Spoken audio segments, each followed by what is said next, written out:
ከተማችን ላይ የማደግ የመለወጥ ተስፋ ህዝባችን ስለያዘ የትራንስፖርት እጥረት እንዳለ ይስተዋላል። በተጨማሪ በዓላትና አንዳንዴ ምሽት ላይ ተሳፋሪውን ህዝባችን በአንድም በሌላ በኩል ታሪፍ በመጨመር ማህበረሰባችንን የማማረር ሁኔታዎች ይስተዋላሉ። እነዚህንና የመሳሰሉትን ለዘላቂነት መልስ ለማግኘት ክብርት ከንቲባ አቅጣጫ ቢሰጡበት ሀሳብ ቢሰጡበት የሚል እሳቤ ጥያቄ ለማንሳት እወዳለሁ። አመሰግናለሁ። እኔ ለማንሳት የምፈልገው ውሃ ላይ ነው የተነሳውም የከተማችን የውሃ አቅርቦት ለማሻሻል የተለያዩ ከርሰ ምድር ውሃ ልማት የውሃ ጉድጓድ ቁፋሮ ፕሮጀክቶች ተቀርጸው እየተተገበሩ እንደሚገኙ እናውቃለን። በተለያዩ ጊዜያት የውሃ ፕሮጀክትን ጎብኝተናልም እንደ ምክር ቤት የመረቅናቸው ፕሮጀክቶችም ነበሩ። በየጊዜው እየጨመረ ለሚሄደው የከተማችን ህዝብ ቁጥር ንጹህ የመጠጥ ውሃ ማቅረብ ከፍተኛ በጀት የሚጠይቅ ስለሆነ በየአመቱ ከፍተኛ በጀት እናጸድቅለት ነበር። ከምናጸድቅለት ዘርፎች አንዱ ይሄ ዘርፍ ነውና ይሁን እንጂ የውሃ አቅርቦት መቆራረጥ ችግር ያልተቀረፈባቸው አካባቢዎች እንዳሉ ነዋሪዎች አንስተዋል። እነዚህን ችግሮች ለመቅረፍ ከተማ አስተዳደሩ ያዘው አቅጣጫ ካለ ቢብራራ ለማለት እፈልጋለሁ። አመሰግናለሁ። የዋጋ ጭማሪን በተመለከተ የቅዳሜና የእሁድ ገበያ በየአካባቢው ለህብረተሰቡ ምርቶችን የሚያቀርቡበት ሁኔታ ከተዘረጋው ሰንሰለት አኳያ ጥሩ ቢሆንም አንዳንድ ከለጠፉት ዋጋ ከፍ አድርገው የሚሸጡ መኖራቸውን ዝቅተኛ ጥራት ያላቸው ምርቶችም ጥራት ካላቸው ጋራ በኩል ዋጋ የሚሰጡበት ሁኔታም ይስተዋላል። በተጨማሪም መንግስት የደሞዝ ጭማሪ ማድረግን ጋር ተያይዞ አላስፈላጊ የዋጋ ጭማሪ እንዳይደረግ በጥናት ላይ የተመሰረተ የዋጋ ቁጥጥር ለማድረግ ተከታትሎ ለማረም የከተማ አስተዳደሩ ከዚህ አኳያ ይህንን ሁኔታዎች ለማስተካከል የያዘው አቅጣጫ ላይ ማብራሪያ ቢሰጡን ብዬ ጠይቃለሁ። አመሰግናለሁ። ኪነ ጥበብን ለሀገረ መንግስት ግንባታና ልማታዊ አስተሳሰቦችና አመለካከቶችን በኪነ ጥበብ እያዋዙ በማህበረሰቡ ውስጥ ለማስረጽ እንዲሁም ለዚህ አስተዋጽኦ ማበርከት የሚችል ጠንካራ የኪነ ጥበብ ኢንዱስትሪ ለመገንባት ዘርፉን ለመደገፍ የከተማ አስተዳደሩ ያሰበው ምን ነገር አለ ለማለት ነው። አመሰግናለሁ። ማህበረሰቡ በነበረው ውይይት ላይ ያነሳው ጥያቄ በተለይም በአቅራቢያው ሕክምና ለማግኘት በአቅሙ አገልግሎቱን ለማግኘት በተለይም በጤና ጣቢያ የተለያዩ የጤና ሕክምናዎችን ለማግኘት አንዳንድ ክፍለ ከተማዎች ላይ ጤና ጣቢያ ችግር በመኖሩ ከተማ አስተዳደሩ በርካታ ስራዎችን እየሰራ ከመሆኑ አኳያና ይሄ ደግሞ ለሱ እጅግ በጣም ቀላል ከመሆኑ አንጻር በአንዳንድ ክፍለ ከተሞች ያሉትን የጤና ጣቢያ ችግሮች ከመቅረፍ አኳያ በጥናት ተደግፎ የሚሰሩ ወይም የታቀደ ተግባር ካለ ክብርት ከንቲባ ማብራሪያ ቢሰጡበት። አመሰግናለሁ።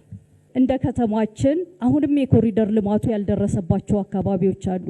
ህዝቡ የኮሪደር ልማት ያመጣውን ጥቅም በደንብ አድርጎ ተገንዝቦ ወዶት ነው ያለውና በእነዚህ የኮሪደር ልማት ያልደረሰባቸው አካባቢዎች የኮሪደሩን ልማት ለማድረስ የከተማ መስተዳድሩ ምንድነው ያቀደው የሚለውን ነገር ክብርት ከንቲባ ማብራሪያ ቢሰጡ ለማለት ፈልጋለሁ። አመሰግናለሁ። በመስከረም ወር ለተከበሩ ትልልቅ በዓላት በሰላም መጠናቀቅ የተከፈለውን ዋጋ ያህል ለሚቀጥሉት በዓላት በሰላማዊ እንቅስቃሴ እንዲያልፍ የበለጠ ለከተማዋ ድምቀት ሆኖ እንዲያገለግል ምን አስበዋል? ይሄንንስ ድል እንዴት አገኘ ነው? በዚች ብቻ አጭር ማብራሪያ እንዲሰጡኝ በአክብሮት ጠይቃለሁ። አመሰግናለሁ። የደስታ ስሜቴን መግለጽ ፈልጋለሁ። በተሰሩት የልማት ስራዎች እጅግ በጣም ነው የኮራሁት፣ እጅግ በጣም ነው የተደሰትኩት። ከነዋሪውም ጋር ባደረኩት መስተጋብር ያገኘሁት ይህን ደስታ ነው። በወንዝ ዳር ልማትና በኮሪዶር ልማት ሌሎቹ ትልልቆቹ እንዳሉ ሆነው እጅግ በጣም ከፍተኛ አዲስ አበባ ከተማን ብቻ ሳይሆን የኢትዮጵያን ገጽታ ራሱ የቀየሩ ስራዎች ናቸው የተሰሩት። እኔ ደግሞ አዲስ አበባ ከተማ ውስጥ ከብዙዎቻችሁ የበለጠ ዘመን ኖሬያለሁ። ከዛም በተረፈ ደግሞ ትልቁ የደስታ ምንጭ የሚሆነው ከጥቂት ዓመታት በፊት እዚህ ያሉ ወዳጄ የተከበሩ ዶክተር መሐመድ ገልማ እሳቸው የሚመሩት ኖን ስቴት አክተርስ ኮአሊሽን የሚባል ድርጅት አለ። ለዛ ድርጅት አርባን ፖቨርቲ ዊዝ ስፔሲፊክ ፎከስ ኦን አዲስ የሚል የኮንሰልታንሲ ስራ ሰርተን ነበረ። ዩሮፒያን ዩኒየን ፈንድ ያደረገው በዛን ጊዜ አዲስ አበባ ከተማ ውስጥ ያለውን ድህነት ብቻ ሳይሆን አዲስ አበባ ራሷ የነዋሪዎቿን ድህነት ማቅ ለብሳ ነበር ያገኘናት። ትዝ ይለኛል በዛ ጊዜ ያልነው አዲስ አበባ አርባን ነች ለማለት ራሱ አርባን የሆነ ህዝብ አለመኖሩ ብቻ ሳይሆን ተገቢ የሆኑት ግልጋሎቶች አሉም የሉም ተብሎ የሆነ ወጣ ገባ የሆነ ለብ አይነት የሆነ ነገር ውስጥ እንደነበረች እና ስለነበረና ከባህልም አንጻር ስንመለከተው ማለት ነው ከከተሜነት ባህል አንጻር አዲስ አበባ በብዛት የሰፋፊ መንደሮች ስብስብ ነበር የምትመስለው በዛን ሰዓት ላይ። በዛን ሰዓት ከመዘጋጃ ቤቱ ጋርም ተባብረን መረጃዎች እየወሰድ ተሰርተው የነበሩትን ቤቶች ተሰርተው የነበሩትን መንገዶች ሁሉ አይተን ነበረ። ከዛሬ ጋር ሳወዳድረው እጅግ በጣም የተለየ ደረጃ ላይ ደርሰናል። 15 ዓመታት ናቸው ያለፉት። ነገር ግን አዲስ አበባ ከተማ እጅግ በጣም ተሽቀንጥራ አድጋለች። እኔ የተሰሩትን ስራዎች ለህፃናት፣ ለወጣቶች፣ ለአረጋውያን፣ ለተገልጋዩ ህዝብ አዲስ አበባ ከዚህ በፊት እንደተባለው የልማት ነጥቦቿ እርስ በርስ እንዲገናኙ ከተደረገ በጣም ማደጓን እናያለን ይሉ ነበረ ክቡር ጠቅላይ ሚኒስትሩ። ዛሬ እሱን አይተናል። የኔ ስሜት እንዳለ ሆኖ ከዚህ ምክር ቤት ጋር ለመጋራት ይዤ የመጣሁት 3 ነጥቦች ናቸው። እኔ አይደለሁም በ2025 የአፍሪካን 10 ምርጥ ከተማዎች ያወዳደረ አንድ ቻናል ስለ አዲስ አበባ ያለውን 4 ነጥቦች አነብላችኋለሁ። የሚገርመው ነገር ስለ አዲስ አበባ ያለውን ለሌሎቹ 9 ከተማዎች አላለም እና ከኛ ይበልጥም አልፎ ሄዷል። ደግነቱ ለእንትን አድሎ ተደረገ እንዳይባል እንኳን ቻናሉን ረን የሚያደርጉት አፍሪካውያን አይደሉም፣ አውሮፓውያን ናቸው። ብዙ ጊዜ በአፍሪካ ለምሳሌ በኢትዮጵያ የህዳሴ ግድብ ላይ ሁሉ ግድቡን ራሱን አናላይዝ እያደረገ የሰራ ቻናል ነው። ለኢትዮጵያ ፖዚቲቭ አቲቲዩድ ያለው ነው። ይሄ ምንም የሚካድ አይደለም። ያ ቻናል ካለ ውስጥ ጥቂቱን ላንብብላችሁ። እንግዲህ ቋንቋ ልቀይር ነው፣ ይቅርታ አድርጉልኝ። በአማርኛ ባረገው ኖሮ የመልእክቱን ለዛ ያበላሸዋል ብዬ ስላሰብኩ የእንግሊዝኛውን ነው ይዤ የመጣሁት። ምን ይላል? አዲስ is not just a political capital of Africa. It is the infrastructure capital of momentum ነው የሚለው። ልድገምላችሁ። አዲስ is not just a political capital of Africa. It is the infrastructure capital of momentum. ልብ አድርጉ። የመንደርደር ወደፊት የመሄድ የመቅደም ካፒታል ነች ነው ያላት ከተማችንን። ይቀጥላል። አዲስ has gone from a sleepy highland city to a concrete statement that Africa can design, build and innovate on its own term. Statement አረፍተ ነገር ነች አዲስ አበባ። ሌሎች ከተሞች አንብበዋት የሚማሩባት ማለት ነው። ልቀጥል አንድ ትንሽ ነጥቦች። The city is not just building infrastructure, it is building confidence. ይሄ የውጭ ናቸው ያሉት። ልብ አድርጉ። ዛሬ ህዝባችን በኑሮ ውድነት የሚያነሳውን ችግር በዚህ ኮንፊደንስ በዚህ ተስፋ ጥሶ ሊሄድ እንደሚችል መዘጋጀቷን ነው የሚመሰክረው። በመጨረሻ ምን ይላል? አዲስ አበባ ኢዝ አፍሪካስ አምቢሽስ ክላይምበር። አምቢሽስ ክላይምበር ቃላቶቹን በደንብ ብትሰሟቸው ይሄ የውጭ ዜጎች ናቸው ያሉትና አዲስ አበባችን በዚህ ደረጃ ሄዳለች። ከ70 በላይ የሚሆኑ ከተሞቻችን ይህን መስመር ተከትለዋል። ገጠሮቻችን ይህን ጀምረዋል። ኢትዮጵያ በተስፋ ነው እየሄደች ያለችው። ነዋሪዎቻችን፣ የአዲስ አበባ ከተማ ነዋሪዎችም ይሄ ደስታ ይታያቸዋል። ግን በምንም አይነት ዲስጋይዝ ማናደርገው የኑሮ ሁኔታ ግን ሁልጊዜ ጥያቄ ማስነሳቱ አልቀረም። ከዚህ አንጻር ወደ ጥያቄ ስመጣ የመጀመሪያው ጥያቄ ክብርት ከንቲባ፣ እኛም በቋሚ ኮሚቴ ስንሰራ አገልግሎት አቅርቦቱ በተሻለ ሁኔታ እየተሰራ እንደሆነ እናምናለን። ነገር ግን ይሄ የአገልግሎት አቅርቦት በተለይ ከነዋሪዎች እርካታ አንጻር፣ የኑሮ ውድነትን ከማቃለል አንጻር፣ ሸክምን ከመቀነስ አንጻር የት ርቀት ድረስ ሄደናል የሚለውን ከእርሶ የተሻለ ሊያስረዳ የሚችል ሰው ስለሌለ የመጀመሪያው ጥያቄ እሱ ይሆናል። ሁለተኛው ከዚህ ከኮሪዶር ልማቱ ጋር የተያዘ ነው። ብዙ ሰዎች የሚያነሱት ነው። እኔም በቅርብ አንድ በጣም ያየሁት አጸያፊ ነገር የተጠቀሙበትን ነገር እዛ በጣም እጅግ ንጹህ የሆነ ቦታ ላይ ሲወረውሩ አይቼ በጣም አዝኛለሁ። እና ይሄ ኢንታንጅብል እና ታንጅብል የሆነ ሀብት ህብረተሰቡ ከተማውን ከተሜ ሆኖ በከተሜ ባህል እንዲጠብቃት ምን የግንዛቤ ማስጨበጥ ስራ ታስበዋል? የባህል ለውጥ አያስፈልግም ወይ? የአስተሳሰብ ለውጥ አያስፈልግም ወይ የሚለው ነው የመጀመሪያው። ከዚህ ጋር አብሮ የምመለከተው ነገር የህግ ማዕቀፍ አያስፈልግም እንዴ? ይህንን ሀብት የሚጠብቅ የህግ ማዕቀፍ አያስፈልግም? ብዙዎች የሚያነሱት ነው። ስለሆነ ከተማዋ አምራለች፣ ደምቃለች፣ ግን እንዴት ነው የምንጠብቃት? ወይስ ስትቆሽሽ እንደገና ወጪ አውጥተን ልንሰራ ነው የሚል ስለሆነ እነዚህን እንዲመልሱልኝ በአክብሮት ጠይቃለሁኝ። ስላዳመጡ በጣም አመሰግናለሁ።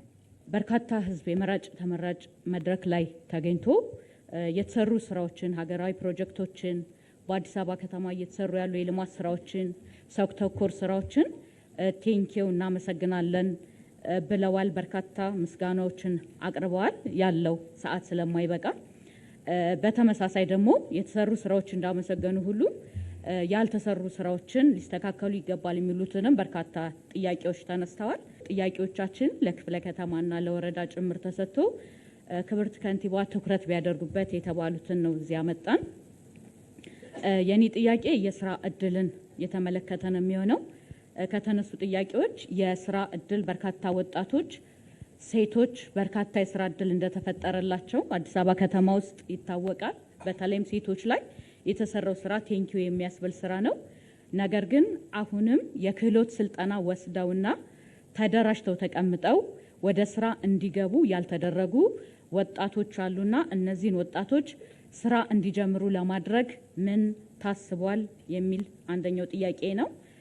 ሁለተኛ ተሰርተው ተጠናቀው ለተጠቃሚዎች ያልተላለፉ የመስሪያ ቦታዎች ወይም ሼዶች አሉና እነዛን የመስሪያ ቦታዎች ወይም ሼዶች ለወጣቶችና ለተጠቃሚዎች የማስተላለፍ ስራ ለምን ዘገየ የሚል ጥያቄ አለኝ። ለምሳሌ አዲስ ከተማ ላይ ንፋስ ስልክ ላፍቶ ላይ እንደነዚህ አይነት እንትኖች አሉና ለምን ዘገዩ የሚለውን ጥያቄ ነው። ሶስተኛ ከዚሁ ዘርፍ ጋር ተያይዞ በተለይም በአምራች ዘርፉ ላይ የስራ እድል የተፈጠረላቸውን ወጣቶች በዘላቂነት ክትትልና ድጋፍ ከማድረግ የገበያ ትስስር ከማፍጠር ጋር ተያይዞ ወጣቶቹ በአጭር ጊዜ ሀብት አፍርተው የመስሪያ ቦታዎችን ደግሞ ለተተኪ ወጣቶች እንዲለቁ ከማድረግ ጋር የገበያ ትስስሩ በተለይ በዓላት ሲመጡ የተሻለ ነው፣ ወቅታዊ ነው።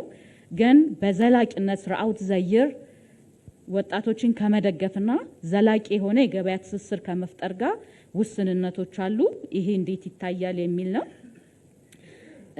ሌላ ከዚሁ ዘርፍ ጋር ተያይዞ ያለው እንትን የኮሪደር ልማቱ በርካታ የስራ እድልና የመስሪያ ቦታዎችን በመፍጠር ጋር ተያይዞ ማህበረሰቡ የሚያመሰገነው ከኔ በፊት ያሉ ተናጋሪዎችም ያሉት ነው። በርካታ ሼዶች የመስሪያ ቦታዎችን ለስራ አጥ ወጣቶች በርካታ እድሎችን ፈጥሯል። ነገር ግን በተለይ ኢነር ሲቲ ላይ ያሉ ክፍለ ከተሞች ተጨማሪ ሼድና የመስሪያ ቦታ በራሳቸው መገንባት ቢፈልጉ ቦታ አለመኖሩ ይታወቃልና ከማስፋፊያ ክፍለ ከተሞች ጋር ተቀናጅተው እንዲሰሩ ከማድረግ ጋር ተያይዞ ምን የታሰበ ስራ አለ የሚለውን በህዝባችን የተነሳ ጥያቄ ነው። ሌላ ከዚሁ ጋር ተያይዞ ከተማ አስተዳደሩ በርካታ የ12ኛ ክፍል ተማሪዎች እንደሚያስፈትን ይታወቃል። በአንጻራዊነት ከሌሎች ክልሎችም የተሻለ ውጤት እንደምናስመዘግብ ታይቷል። ነገር ግን ዩኒቨርሲቲ የማይገቡ ደግሞ በርካታ ወጣቶች አሉን። እነዚህ ወጣቶች በቴክኒክና ሙያ የረጅም ጊዜ ስልጠናዎችን እንዲወስዱና በርካታ ክህሎቶችን አዳብረው በራሳቸው ስራ እንዲፈጥሩ ማድረግ ላይ ቴክኒክና ሙያዎቻችን ከአቅም በታች እየሰሩ ነው። በርካታ ሀብት አላቸው። ከዩኒቨርሲቲ በላይ ግብአቶች አሏቸው። እነዚህ አዲስ አበባ ውስጥ ያሉ በርካታ የቴክኒክና ሙያ ተቋማት ልጆቹን አስገብተው የከተማ አስተዳደሩን ተጠቃሚ ከማድረግ ጋር ተያይዞ ከግንዛቤም ጭምር ሊሰራ ይገባዋልና ቴክኒክና ሙያዎቻችን በአቅማቸው ልክ እንዲሰሩ ምን የታሰበ ነገር አለ የሚል ጥያቄ ነው። በስተመጨረሻ የፌዴራል መንግስት በታወጀው መሰረት የደሞዝ ጭማሪ ለመንግስት ሰራተኞች ታውጇል። ስለዚህ ከተማ አስተዳደሩ የመንግስት ሰራተኛ ደሞዝን ተከፋይ ለማድረግ ምን ዝግጅት እያደረገ ይገኛል የሚለውን ለማንሳት ነው። አመሰግናለሁ። በዚህ የክረምት ወቅት ከህዝብ ጋራ የመራጭ ተመራጭ መድረክን በማዘጋጀት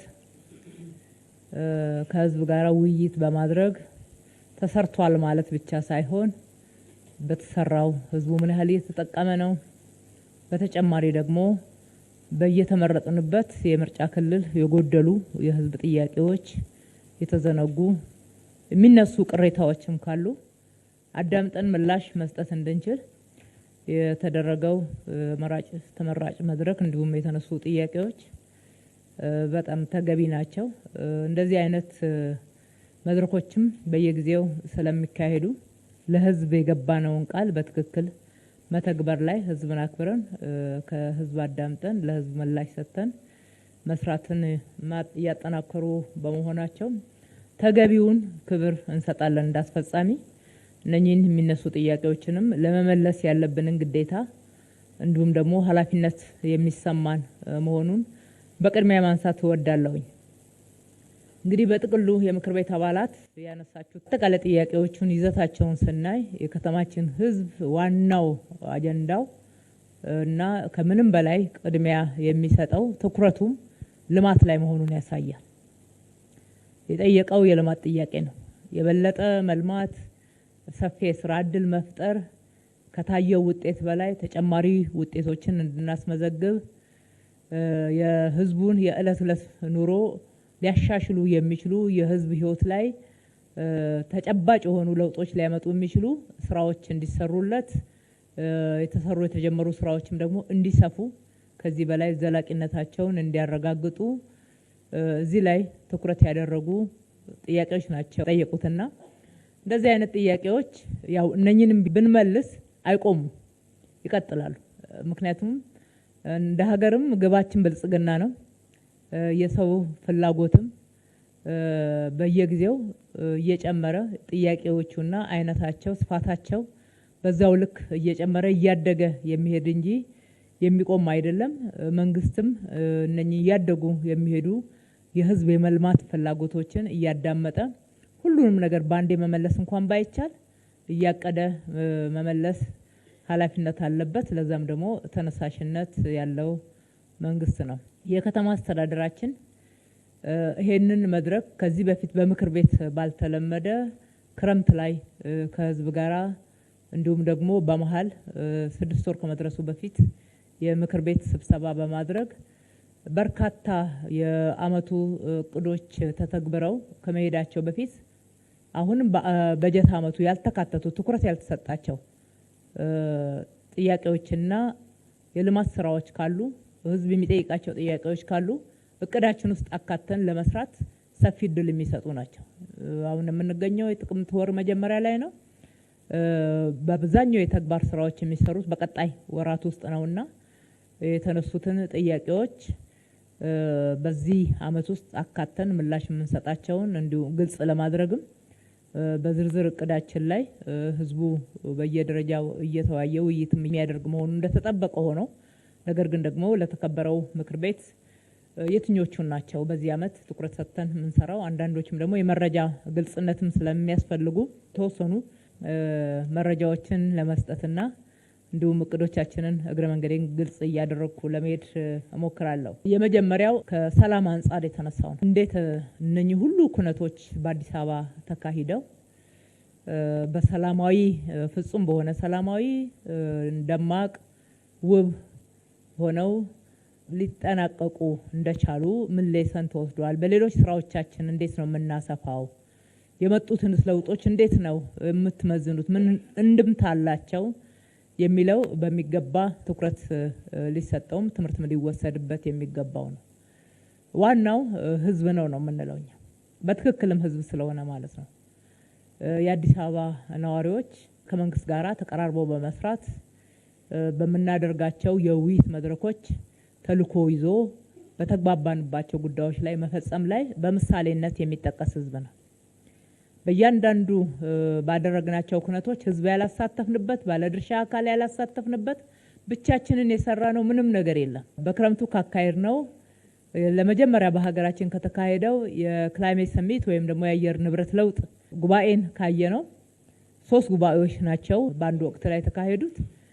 ወደ 25000 የሚደርሱ የውጭ ዜጎች ወደ ሀገራችን በአንድ ጉባኤ የመጡበት የመጀመሪያው ኩነት ነው። በጣም ትልቁ ኩነት የሚባለው ማለት ነው። በእነኚህ ኩነቶች ከተማ ማጽዳት ማሳመር ወይም ደግሞ የነበሩትን መሰረተ ልማቶች የበለጠ ለአገልግሎት ብቁ የማድረግ ብቻ ሳይሆን ህዝቡ ሚናው ምንድነው? እነኚህ ኩነቶችስ ወደ ሀገራችን ሲመጡ ምን ማለት ነው የሚለውን ከህዝብ ጋራ በየደረጃው ውይይት አድርገናል። አንድ ከባለድርሻ አካላት በተለይ ከሆቴልና አገልግሎት ሰጪ ተቋማት ጋራ ውይይት አድርገናል።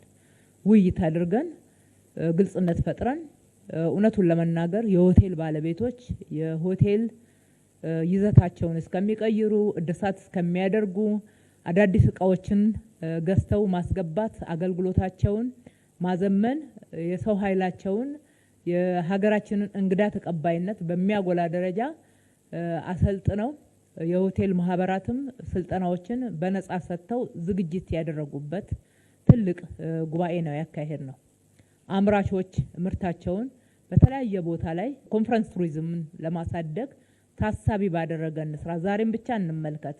ከፊታችን ያለውን በተደጋጋሚ የሚፈጠሩትን ኮንፈረንሶች ታሳቢ እናድርግ ስንላቸው ዋጋ እየቀነሱ የምርት ጥራትን እያስተካከሉ ሆቴሎችም ከ30% እስከ 50% ድረስ የእለት ገበያቸውን ወይም ደግሞ የሆቴል አገልግሎታቸው ዋጋ ቀንሰው ለዛሬ ብቻ ሳይሆን ለወደፊትም አዲስ አበባ መልሰው መላልሰው መምጣትን እንዲወዱት እንዲፈልጉት አፎርደብል ነው ብለው ደግሞ እንዲያምኑ የማድረግ ስራ ሰርተዋልና ምስጋና ይገባቸዋል። በየቦታው አገልግሎት የሚሰጡ ከትራንስፖርት ጀምሮ ከተማችን ላይ ከጽዳት ሰራተኞች ጀምሮ የነበራቸው ሚና እውነቱን ለመናገር ትልቅ ክብር የሚቸረው ነው። ህዝባችን በአጠቃላይ እነኚህ ሁሉ እንግዶች በየአዳራሹ የሚውሉ አልነበሩም። ብዙ ከተማ ውስጥ ይዘዋወሩ ነበር። የምክር ቤት አባላት በሰፊው አጋጥሟቸዋል ብዬ አስባለሁኝ። በተለይ በ6 ኪሎ በሽሮ ሜዳ እንዲሁም ደግሞ እነኚህ በኮሪደር ልማት የለሙት የመዝናኛ አካባቢዎች ከምሽቱ 4 ሰዓት ድረስ መመልከት በዛን ሳምንት በጣም ግልጽ እና የተለመደ ነበርና በዛ ሁሉ ውስጥ ሁሉም በየቦታው እንግዳን አክብሮ የሚቀበልበትና የሚያስተናግድበት ሁኔታ ነው ያለው የታየው። በዚህ በጣም እንኮራለን። በህዝባችን ደግሞ ክብርም ይገባል። ቀጥሎም በህዳሴ ግድብ መስከረም 1 የተካሄደው የወንጌላውያን እነኚህን ፕሮግራሞች ስንመለከታቸው በእምነት መገደብ ሳይሆን አንዱ ለሌላው የነበረው መልካም ስሜት እንኳን አደረሳችሁ የማለት አብሮ የመስራት የመደገፍና የመደጋገፍ የደመራ ቦታዎችን ምቹ የማድረግ የመስቀል ዕለት ብቻ ሳይሆን መስከረም 1 የእንቁጣጣሽ ላይ ሲከበር የነበረውንም የወንጌላውያን ፕሮግራም በጋራ ፕሮግራሞችን የመደገፍ ብዙ አዳዲስ እሴቶቻችንን በሚገባ የሚያዳብሩ የሚያልቁ ወንድማማችነት፣ እህትማማችነትን፣ አብሮነትን የሚያጎለብቱ ትልቅ ስራዎችን አይተንበታል። ይሄ እንዴት መጣ የሚለውን በሚገባኛም እየያዝን ህዝባችን እውቅና እየሰጠን እንዲጎለብት እንዲበረታ እየሰራን ያለ ነው። እሬቻም ላይ ይሄው ነው የታየው። በእነኚህ ቅድም በጠቀስኳቸው በመቶ ሺዎች በሁለቱም ቀን በተደረገው እንዲሁም በህዳሴ ግድብ ላይ የተሳተፈው በመስቀል አደባባይ በመቶ ሺዎች የሚቆጠሩ ናቸው በእያንዳንዱ። እሱ ብቻ አይደለም፣ በእሬቻ ደግሞ በሚሊዮኖች እንዳያችሁት ነውና ቅድም ሲነሳ እንደነበረው አንድ መሰረተ ልማት አልተበላሸም። የህዝቡ ዲሲፕሊን የሚገርም ነው። የከተማው አስተናጋጅነት ብቻ ሳይሆን የተሳታፊዎች ዲሲፕሊን፣ መሰረተ ልማቶችን የሚጠብቁበት አግባብ እኛ እስካለ ሪፖርት ሌብነትና ንጥቂያ እንኳን ሪፖርት ያልተደረገበት ነው በዛ ሁሉ እንቅስቃሴ ውስጥ። ለዚህ ትልቅ ትርጉም መስጠት ከሁላችንም ይጠበቃል ብዬ አስባለሁ። በወቅቱ ደግሞ በተለያየ መንገድ የተለያዩ ጸረ ሰላም ኃይሎች ከተማችን ላይ በመግባት እነኚህን በዓላት ሽፋን በማድረግ ጥፋቶችን ለማድረግና ህዝብን ለማወክ እቅዶች ነበሩ። የጸጥታ አካልም ቀድሞ በሰራቸው ስራዎች እጅግ ውጤታማ የሆነ ስራ ተሰርቷል። ከሁሉ በላይ ህዝብ አይናችን ጆሮአችንም በአጠቃላይ ለሚደረጉት እኩይ እንቅስቃሴዎች ስፍራ ያልነበረው ስለነበረ በምንም አይነት ለየት ያለ አሉታዊ ሪፖርት የለንም። ሪፖርቶቹ በጥቅሉ የህዝባችንን እርስ በርስ መከባበር፣ መዋደድ፣ የወደፊት ብልጽግናችንን በሚገባ ይዞ መሸከም መሄድ የሚችል አቅምን ያየንበት ነውና ዶክመንት ተደርገው ለሌሎች ስራዎቻችንም በሚገባ የሚሰነዱ ይሆናሉ። ይሄ እየተሰራ ነው ያለው። ሁለተኛው ጥያቄ በክረምቱ ወቅት የተሰሩ ስራዎች የኑሮ ውድነትን ጫና ከማቃለል አንጻር፣ የገበያ ግሽበትን ከመቆጣጠር አንጻር የተሰሩ ስራዎች እንደዚሁም ፕሮጀክቶችን በተመለከተ በጥቅሉ የተነሱትን ስራዎች ለማንሳት ያክል እንግዲህ ክረምትን ከዚህ በፊት የዝግጅት ወቅት እየተባለ ስልጠና፣ ስብሰባ እንዲህ የተለመደ ነበር። ከዛ ውስጥ ወጥተናል። ከዛ ውስጥ ወጥተን በአዲስ እሳቤ ክረምት ከፍተኛ ርብርብ የሚደረግበት በርካታ ስራ የሚሰራበት የህዝብ የኑሮ ጫናን ለማቃለል የክረምቱም የበዓላት ተጽዕኖም ህዝቡን እንዳይጎዳ ተጽዕኖውን ለመቀነስ ርብርብ የምናደርግበት ወቅት ነው። ይህንን ስናደርግ በ90 ቀን ነው እቅድ ያቀድነው። በ90 ቀናት ውስጥ የምንሰራቸው ስራዎች በከተማ ማዕከል የሚሰሩ ስራዎች፣ በሴክተሮች የሚሰሩ ስራዎች፣ በክፍለ ከተማ በወረዳዎች የሚሰሩ ስራዎች ግልጽ በሆነ እቅድ ተይዘው መንግስት ብቻ ደግሞ ስለማይሰራ በመንግስት በጀት ብቻም ስለማይሰሩ የባለድርሻ አካላት ድርሻ ምን መሆን እንዳለበት፣ የትኞቹ ባለድርሻዎች የትኛው ስራ ላይ ሊረዱን እንደሚችሉ በዛው ልክ ደግሞ ማህበረሰቡም መስራት ያለበት ስራ ለይተን ነው የገባ ነው። ዋና ዋና ትኩረት የሰጠናቸው ስራዎች አንዱ የአቅመ ደካማ የአገር ባለውለታ ቤቶችን መልሰን መገንባት ነው። ሁለተኛው የኑሮ ውድነቱን ለማሻሻል የሚችሉ ጫናውን መቀነስ አስተዋጽኦ ሊያደርጉ የሚችሉ ስራዎች ላይ ትኩረት አድርገን የሰራ ነው። አገልግሎት ማዘመን ላይ፣ ስራ እድልን በሰፊው መፍጠር ላይ እነኚህ ስራዎች በከፍተኛ ሁኔታ ልዩ ትኩረት የተሰጣቸው ስራ ነበሩ። ሁሉንም ያቀድናቸውን ስራዎች በ90 ቀን ውስጥ ውጤታማ ማድረግ ችለናል። ለአብነት ያክል የክረምት የመኖሪያ ቤቶች ግንባታን ካየን ይፋ ያደረግነው ወደ 2300 ያክል የሚደርሱ ቤቶችን መልሰን መገንባት ነው። ነገር ግን ወደ ተግባር ስንገባና ባለድርሻ አካላትን በሰፊው ስናሳትፍ ወደ 3400 ቤቶችን መጀመር ችለናል። ከዚህ ውስጥ ከ2500 በላይ የሚሆኑትን ጨርሰን ለማህበረሰቡ ማስተላለፍ ችለናል። ይሄ እንግዲህ ትልቅ ትርጉም የሚሰጠው ይመስለኛል። በ3 ወራት ውስጥ በሀገራችን በነበረው ልምድ ምናልባት ለግንባታ የሚሆኑ ቦታዎችን አጽድቶ ለልማት ዝግጁ ማድረግ እንኳን ብዙ ያልተለመደ ነው። ራይት ኦፍ ዌይ ካለው 6 ወር 7 ወር ጊዜ መውሰድ፣ ለዲዛይን ያን ያክል ጊዜ መውሰድ የተለመዱ ናቸው። በዚህ ወቅት ውስጥ ነው ባለሀብቶችንም ሞባላይዝ ማድረግ፣ ቦታዎችን የተዘጋጁ ዲዛይኖች አሉን። ተጨማሪ ግብአቶችን ደግሞ ከተማ አስተዳደሩ ጭምር አቅርቦ የብዙዎችን እንባ ያበስንበት ነውና በዚህም በጣም ደስተኞች ነን። ሁለተኛው ከኑሮ ውድነት አንጻር የተሰሩትን ስራዎች ለማንሳት ያክል ኑሮ ውድነት በብዛት በዓላትን መሰረት በማድረግ እንዲሁም ደግሞ የክረምት የተለያዩ ሰበቦችን መነሻ በማድረግ ህዝቡ ላይ ጫና የሚፈጠርበት ገበያ ማዛባት ስራ የሚያጋጥመን ወቅት ነውና ቀድመን ነው የምናቅደው።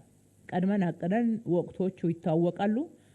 ከዚህ በፊትም ሰርተን ውጤታማ የሆንበት ስለሆነ እነኚህ ስራዎች ባይሰሩ ኖሮ እውነቱን ለመናገር ለከተማችን ነዋሪዎች በጣም ከባድ ነበር።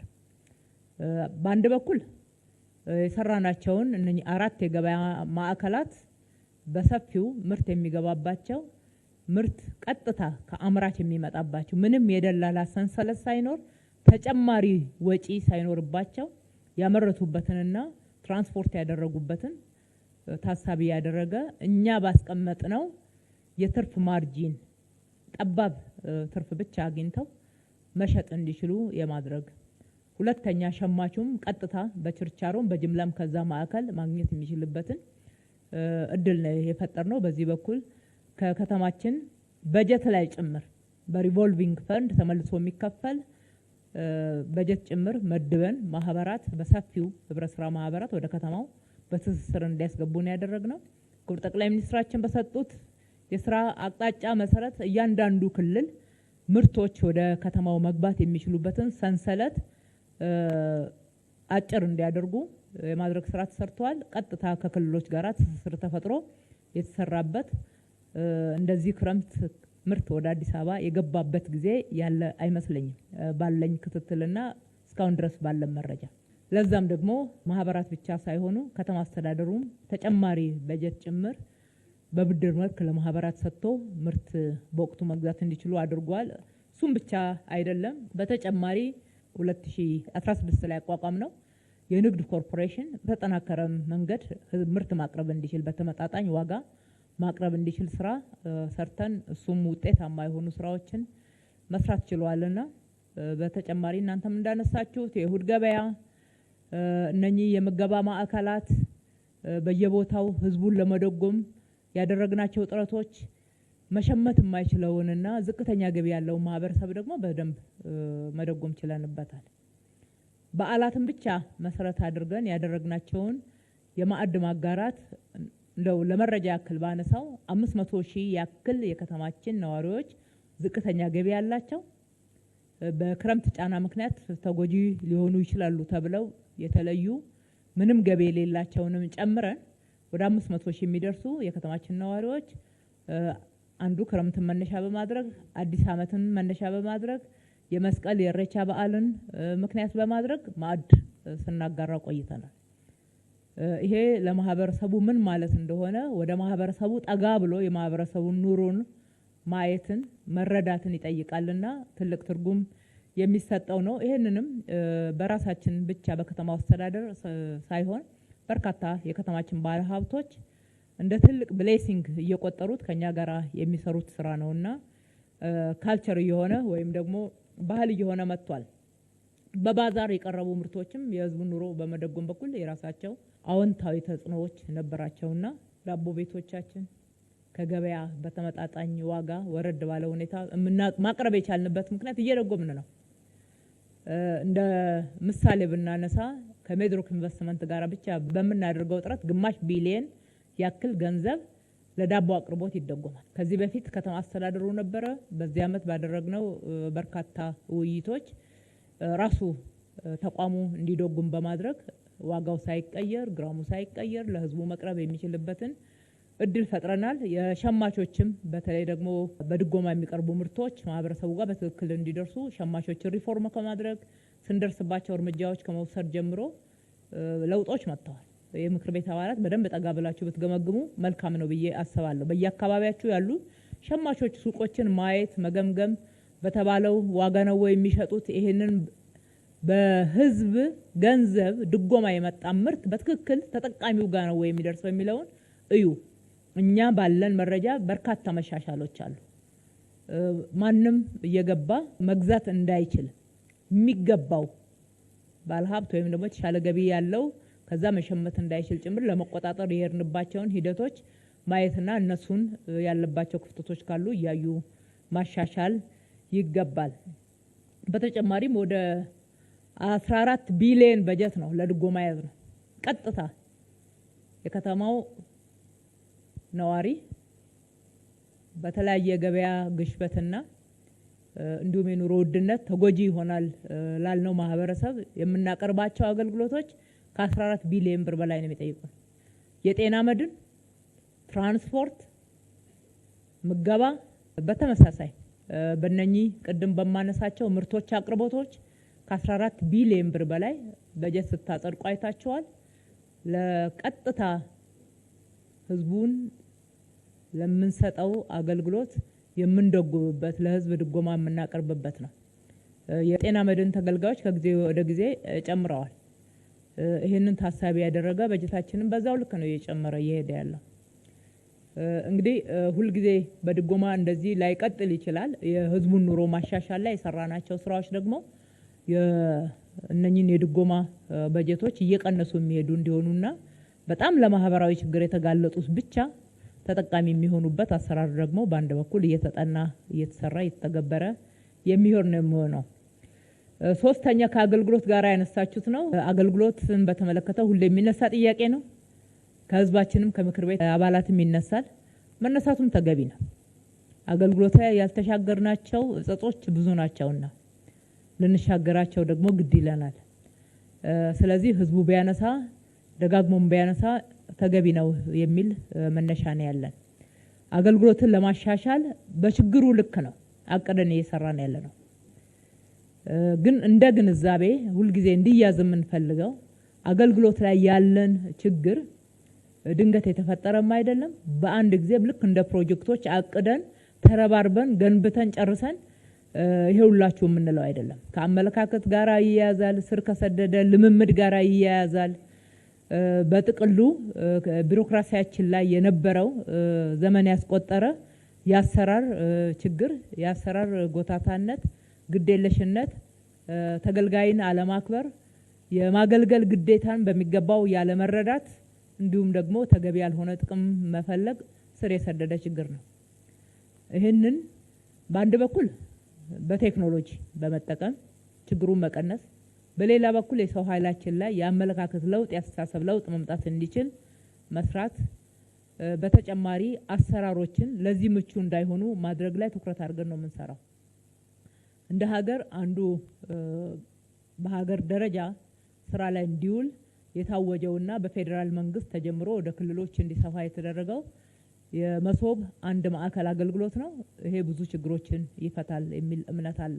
ከፌዴራል አንጻር በሚያዝያ ወር ተጀመረ። ይሄ ለከተማችን ነዋሪዎች የፌዴራል አገልግሎት እዚህ ከተማ ላይ ከመሆኑ አንጻር ትልቅ አስተዋጽኦ ያደርጋል ብለን ነው የምናስበው። በእርግጥም ደግሞ ያደርጋል። ከዛ በኋላ ከተማ አስተዳደራችን አቅዶ እየሰራቸው ባለው ቅድም ሲጠቀሱ የነበሩ ሁለቱን ማዕከላት አንደኛ እንደ ከተማ የማዕከሉን እዚህ አራዳ ክፍለ ከተማ ለህዝብ ማዕከል በሆነ ቦታ ላይ ለከተማው ከአቃቂም ለሚመጣው ከጉለሌም ከለሚኩራም ከየካም ለሚመጣው ማዕከል ቦታ ስለሆነ አንድ ማዕከል የተከፈተው ለህዝቡ ለተገልጋዩ ምቹ በሆነ ቦታ ላይ ነው። በቂ ፓርኪንግ እንዲኖረው ተደርጎ የህፃናት ማቆያ እንዲኖረው ተደርጎ ሌሎች ተያያዥ አገልግሎቶችን ለተገልጋይ ተገቢውን ክብር በሚሰጥ ደረጃ የተደራጀ ነው። እዛ ላይ 107 አገልግሎቶችን ዲጂታላይዝ አድርገን አስገብተናል። እነኛ አገልግሎቶች ከአንድ ማዕከል ማግኘት ለህዝቡ ምን ማለት ነው የሚለውን ማየት ተገቢ ይሆናል።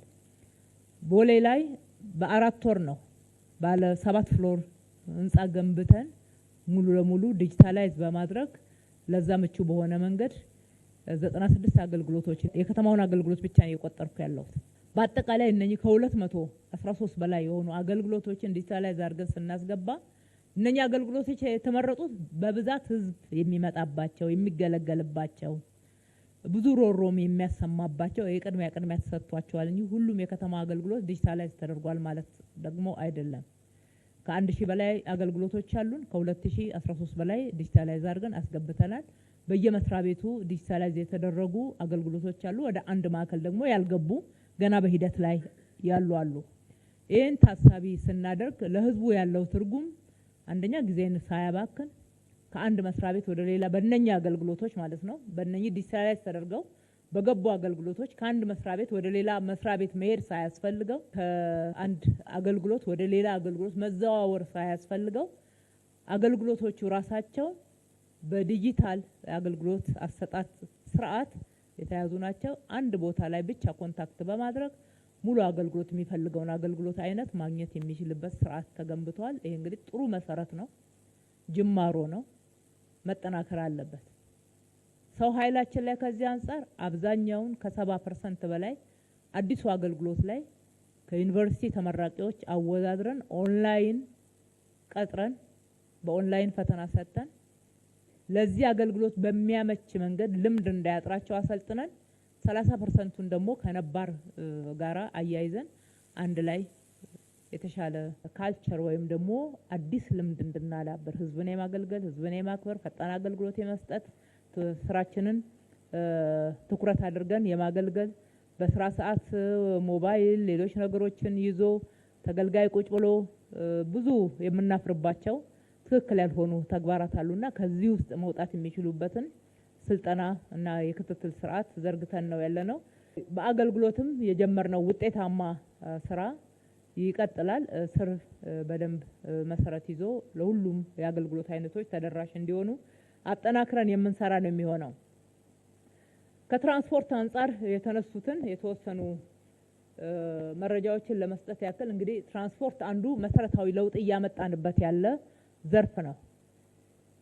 እንደምታውቁት 1600 ያክል አውቶቡሶች አሁን አገልግሎት ይሰጣሉ። ከዚህ ውስጥ 2/3 ያክሉ በዚህ በለውጥ ዘመን ወደ አገልግሎት ያስገባናቸው ናቸው። በ2017 ብቻ 100 ያክል አውቶቡሶችን የኤሌክትሪክ አውቶቡሶችን ገዝተን ወደ አገልግሎት አስገብተናል። ማናጅመንቱን ጭምር በቴክኖሎጂ እንዲሆን አድርገን የትራንስፖርት ኦፕሬተርም ጭምር በፐብሊክ ፕራይቬት ፓርትነርሺፕ በጋራ የመስራት አዲስ ስርዓት ዘርግተን የገባንበት ስምሪትንም ጭምር ለማሻሻል ቴክኖሎጂ ትግበራ ውስጥ ገብተናል። ብዙ አሁን የሚንቀሳቀሱ አውቶቡሶች በተለይ አዳዲሶቹን ከአንድ ማዕከል መቆጣጠር ስምሪታቸውን ማወቅ የሚቻልበት የነዳጅ አጠቃቀማቸውን ማወቅ የሚቻልበት ከስምሪታቸው አንጻር በዛ ተግባር በዛ መስመር ላይ መዋላቸውን መቆጣጠር የምንችልበትን ስርዓት በቴክኖሎጂ እየተገበርን ነው። ይሄ አንድ ለውጥ ነው። ከ150 ተሽከርካሪ ማቆሚያ በላይ ገንብተናል። በኮሪደር ልማት በዚህ አንድ አመት ተኩል ውስጥ ከ150 በላይ የተሽከርካሪ ማቆሚያና ተርሚናሎች በከተማችን ላይ በአሁኑ ሰዓት 35,000 ተሽከርካሪዎችን በአንድ ጊዜ ማቆም የሚል ካፓሲቲ ያላቸው ፓርኪንጎች መስራት ችለናል። አልነበረም እኮ አዲስ አበባ። ስንት ነው እስኪ መንግስት የሰራው ፓርኪንግ የት ነው ከተማችን ላይ የነበረው? እንደ ሪፈረንስ መጥቀስ የሚችል አለ? በመንግስት በጀት ተሰርቶ ተርሚናል እዚህ ከተማ ውስጥ ህዝብን አክብሮ የአውቶቡስ መጠበቂያ ተብሎ በየመንገድ ዳር ከተቀመጡት ውጪና መገናኛ ላይ ከነበረችው ውጪ የት ነው አውቶቡስ ተርሚናል የታክሲ ተርሚናል የነበረው? አልነበረም እኮ። እውነቱን ለመናገር ካልነበረበት ነው ይሄ ሁሉ የተገነባው። እነኚህ ተርሚናሎችና የታክሲ መጠበቂያዎች ህዝብ በፀሐይ፣ በዝናብ፣ በንጥቂያ መጸዳጃ ቤት በማጣት የሚንገላታባቸው በጣም ትኩረት እንኳን ተሰጥቶ የማይጸዱ አካባቢዎች ነበሩ።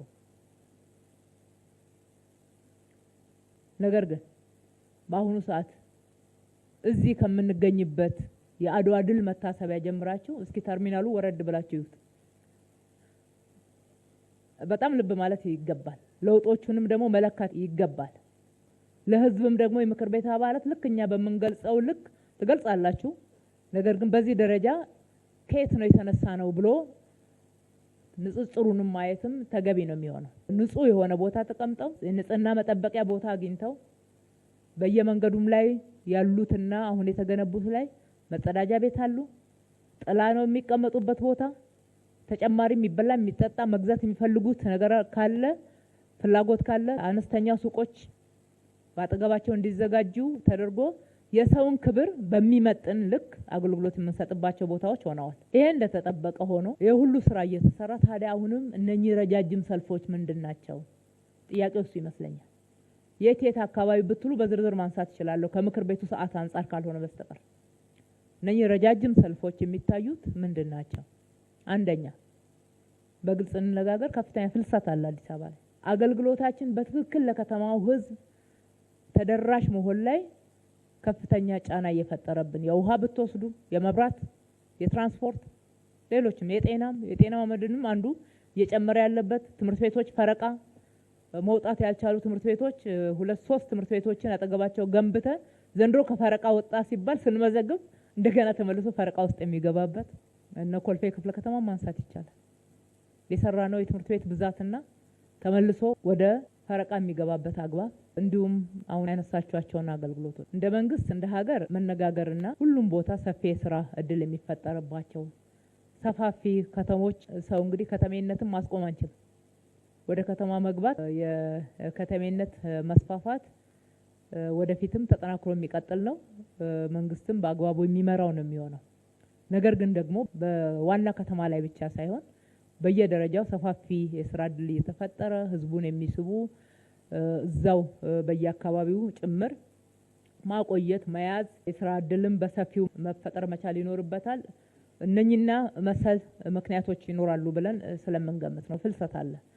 በሌላ በኩል ደግሞ ያለው ችግር አሁንም ያልተሻገር ነው። የትራንስፖርት አገልግሎት አሰጣጥ ላይ አሁንም የምንኮራበት አይደለም። የቅድሙ ጅምር ስራዎች እንዳሉ ሆነው እነሱ ስራዎችን ታሳቢ አድርገን ተጨማሪ ስራዎችን ለመስራት በዚህ አመትም እቅዳለን። የአንድ ማዕከል የትራፊክ ማናጅመንት የትራንስፖርት ስምሪት ማዕከላችን በዚህ አመት ሙሉ ቴክኖሎጂውን በማስገባት ከዓለም ባንክ ጋር ያለው ውል ተቋርጧል። በራሱ ምክንያት በራሳችን በጀት በከተማው በጀት ተሟላ አድርገን ወደ ስራ እናስገባዋለን ማለት ነው። ያልጎበኛችሁ ምናልባት መገናኛ ላይ G-4 ህንፃ ለዚሁ ለትራፊክ ማናጅመንትና ተያያዥ ስርዓቶች የአንድ ማዕከል የአገልግሎት ስርዓትን ለመተግበር ጨርሰናል። እቃዎቹን ማስገባት ቴክኖሎጂዎችን የተሟላ ማድረግ ነው የሚቀረን። ስምሪቶችን በሚገባ መቆጣጠር እንችላለን። ስምሪት የሚሰጡ የትራንስፖርት የሚሰጡ ከአሽከርካሪዎች ጀምሮ የስነ ምግባር መሻሻሎች አሉ። ገና ነው፣ ብዙ ስራ ይጠይቀናል። አሁን ከትኬት ቆራጮች ጀምሮ ትኬት እንኳን ወደ ሲስተም እየገባ ነው። ነገር ግን አጠቃላይ የሰውን የሚያስተናግዱበት ተገልጋይን የሚያስተናግዱበት ስራ ሰዓትን የሚያከብሩበት አግባብ አሁንም ተጨማሪ ስራ የሚፈልግ መሆኑን ለምክር ቤቱ ለማንሳት ነው። በዚህ አመትም አንዱ ትኩረት ሰጥተን የምንሰራው ስራ ነው የሚሆነው። ከውሃና ከመብራት አንጻር የተከበረው ምክር ቤት ያነሳው ትክክል ነው። የውሃ አቅርቦት አሁንም ሺፍት ነው፣ የሚቆራረጥበትም አግባብ አለ። አንዱ በዚህ ክረምት ላይ ቅድም የምታነሷቸው ሰፊ በዓላት ነበሩ። በዓላትና ዓለም አቀፍ ኩነቶች ነበሩ። ሰፊ እንግዶችን የተቀበልንባቸው አካባቢ ወደ ሺፍት በዛ ሳምንት እንዳይገቡና ያለማቋረጥ ማግኘት እንዲችሉ የሁላችንም ኃላፊነት ነው። በዛ ደረጃ ሌሎች ላይ ተጽዕኖ ያሳደረበት አግባብ ይኖራል በመጠኑ። ከዛ ውጪ ያው ሺፍት ነው የውሃ አገልግሎታችን። አሁን ትራንስፖርት ላይ ያነሳውን ምክንያት አንዱ ምክንያት ነው። አለበዛ እኮ ውሃ ላይ እኮ እየተሰራ ነው ያለው። በ2017 ብቻ የውሃ አቅርቦታችን በቀን 62000 ሜትር ኩብ ጨምሯል። አዲስ ውሃ ወደ አገልግሎት ያስገብተናል። አሁን አዲስ አበባ ላይ ከሚቀርበው የውሃ አቅርቦት አንጻር ስናየው ከለውጡ በፊት የነበረውና ከለውጡ ወዲህ የተሰራው ተጨማሪ የውሃ አቅርቦት ስናይ ኦልሞስት 50% ሆኗል። ከአዲስ አበባ ምስረታ ጊዜ ወስደን ስናይ ይህንን በጥናትም መረጃዎችም ስላሉ በሚገባ ሪፈር ማድረግ የሚቻል ነው። ስራዎች በጣም እየተሰሩ ናቸው። ነገር ግን አቅርቦታችንን ተደራሽ ከማድረግ አንጻር ጫናዎች አሉ። በሌላ በኩል ደግሞ የቁጥጥር ስርዓታችን ጠንካራ ለመሆኑ ነው። ጠንካራ መሆን ይገባዋል። ከዚህ በላይ የመጠጥ ውሃን ለግንባታም፣ ለመኪና ማጠቢያም፣ ለአረንጓዴ ልማትም በተለያየ መንገድ የሚጠቀሙ አሉ። ከተማ አስተዳደሩ በርካታ ፍሳሽ ማጣሪያ ማዕከላትን ገንብተዋል። ከዛ ነው መጠቀም መቻል ያለባቸው። አሊያም አንዳንድ ፋብሪካዎችና ትልልቅ ተቋማት የመጠጥ ውሃን ሳይሆን የጉድጓድ ውሃ መቆፈር አለባቸው። የውሃና ፍሳሽ ባለስልጣን ፍቃድ ይሰጣል። በዛ አግባብ መጠቀም አለባቸው። ይህንን መተግበር ላይ ያሉ ክፍተቶች አሉ። የውሃ አጠቃቀም ብክነት ተጨማሪው ጫና ነው ማለት ነው። እንግዲህ በዚህ ዓመትም ተጨማሪ የውሃ ፕሮጀክቶች እየሰራን ያለ ነው። ልክ እንደ 2017 ከ60 ሺህ ሜትር ኩብ በላይ በዚህ ዓመትም አዳዲስ የውሃ አቅርቦትን በቀን እንጨምራለን። ከዛ ባለፈ በመካከለኛ ጊዜ ለህዝቡ ተስፋ የሚሰጡ ስራዎች እየተሰሩ ነው ያሉት። ከጭቋላና ከገርቢ ባለፈው ምክር ቤቱ ባጸደቀልን በጀት መሰረት ወደ 173 ሺህ ሜትር ኩብ በቀን መጨመር የሚችል በሚቀጥለው በጀት ዓመት ብቻ የሚያልቅ አይደለም፣ መካከለኛ ጊዜ ውስጥ በተሟላ ሁኔታ መቅረብ የሚችል ነው። የገርቢ ግድብ ስለሆነ ትንሽ ጊዜ ይወስዳል። ጭቋላ 100 ሺህ ሜትር ኩብ የሚያመርተው ወደ 140 የሚሆኑ ጉድጓዶች ናቸው። እነሱ ወደ ተግባር ይገባሉ። የረጅም ጊዜ እቅድም ከዚህ በፊትም ለምክር ቤቱ እንደገለጽኩት ተጠንቶ በግልጽ ስራ ላይ እንዲውል ጸድቆ በእጃችን ያለው የፋይናንስ ማፈላለግ ስራ ላይ ነው ያለ ነው። ወደ 1.1 ሚሊዮን ሜትር ኩብ በቀን ማቅረብ የሚችል ነው። የአለልቱ ጅዶና የሲቢሉ ውሃ ማለት ነው። እነሱ ሁለቱን ማስገባት ከቻልን የአዲስ አበባ የውሃ አቅርቦት በመሰረታዊነት ሊፈታ የሚችል ነው። የአጭር ጊዜ እቅድ አለን፣ የመካከለኛ ጊዜ እቅድ አለን፣ የረጅም ጊዜ እቅድ አለን። እነኚህን በተግባር በመዋል ችግሩን መፍታት ይቻላል። ነገር ግን ከአጠቃቀምና ተጨማሪ አቅርቦትን የሚፈልጉ ተገቢ ያልሆኑ ጫናዎች ደግሞ በአንድ በኩል በመሰረታዊነት ችግሩን ለመቅረፍ እየተሰሩ መሄድ አለባቸው። ከጤና አንጻር የተነሱ ጥያቄዎችን አጠር አድርጌ ለመመለስ ያክል እንግዲህ ጤና ላይ ጠያቂውም እንዳነሱት በርካታ ስራዎች ተሰርተዋል። ልክ ሌሎቹ መሰረተ ልማቶች ላይ እንዳነሳሁት አንዱ ትኩረት የሰጠነው ለጤና ነው። አንደኛ አዲስ አበባን የሜዲካል ቱሪዝም ማዕከል ከማድረግ አንጻር፣ ሁለተኛ ህዝባችን ተገቢው የጤና ተደራሽነትና ጥራት ያለው የጤና አገልግሎት እንዲያገኝ ከማድረግ አንጻር እነኚህን ትኩረት አድርገን እየሰራን ያለ ነው። ጤና ጣቢያ ሁሌ ይጠየቃል በዚህ ምክር ቤት። ዛሬ ብቻ አይደለም፣ በተደጋጋሚ ሁሉም ወረዳዎች ጤና ጣቢያ ሊኖራቸው እንደሚገባ ታሳቢ ያደረገ ጥያቄ ከህዝቡ ይነሳላቸዋል። እኛም ማብራሪያ እንሰጣለን። በስታንዳርድ እንሂድ፣ አገልግሎቱን ብናልቅ ነው የሚሻለው። ሁሉም ጋር የማዳረስ አይነት በውድድር መንፈስ ከምንመለከተው ይልቅ ጎረቤት ወረዳ ላይ ሁሉንም ማህበረሰብ ማዕከል ያደረገ ጤና ጣቢያ ካለ እሱን አገልግሎቱን ሰፊና ጥራት ያለው በማድረግ ተደራሽነቱን ከፍ ብናደርገው ይሻላል ነው እያልን ያለ ነው። ከዓለም የጤና ድርጅት ስታንዳርድ አንጻር አዲስ አበባ የጤና ተደራሽነትን አሟልታለች። ከዛ አንጻር ከመዘን ነው። ነገር ግን ደግሞ ሚዛናችን እሱ ብቻ አይደለም። የህዝብ ጥያቄና ቅሬታ የሚነሳባቸውን በተገቢው መዝነን ምክንያታዊ ናቸው ያልናቸውን ደግሞ እየመለስን እየሄድን ስለሆነ በ2017 ብቻ 9 አዳዲስ ጤና ጣቢያዎችን አብዛኛዎቻችሁ ቋሚ ኮሚቴዎች አብረን የመረቅ ነው። እነኚህ በ2017 የጨረስናቸው 9 አዳዲስ ጤና ጣቢያዎች የመጀመሪያ ደረጃ ሆስፒታልን የሚመጥኑ ናቸው። የድሮውን አይነት ጤና ጣቢያ አልገነባንም። የወደፊት የከተማዋን እድገት የዛሬውንም ፍላጎት ታሳቢ ባደረገ መንገድ ነው። 4ቱ ነባር ጤና ጣቢያ በነበሩበት ያው ስላረጁ አፍርሰን በማስፋፊያ መንገድ ነገር ግን ሙሉ ለሙሉ አዲስ አድርገን የሰራነው። 5ቱ ጤና ጣቢያ ያልነበራቸው ወረዳዎች ብላችሁ እናንተ እዚህ ምክር ቤት ያነሳችኋቸውን መነሻ በማድረግ መቼም ካንዱ ወረዳ ሌላው ወረዳ ይሻላልና ቅድሚያ የሚሰጣቸውን ቅድሚያ ሰጥተን ምላሽ የሰጠነው። ይሄ ብቻ አይደለም። 13 ጤና ጣቢያዎች በተሟላ ሁኔታ ታድሰዋል።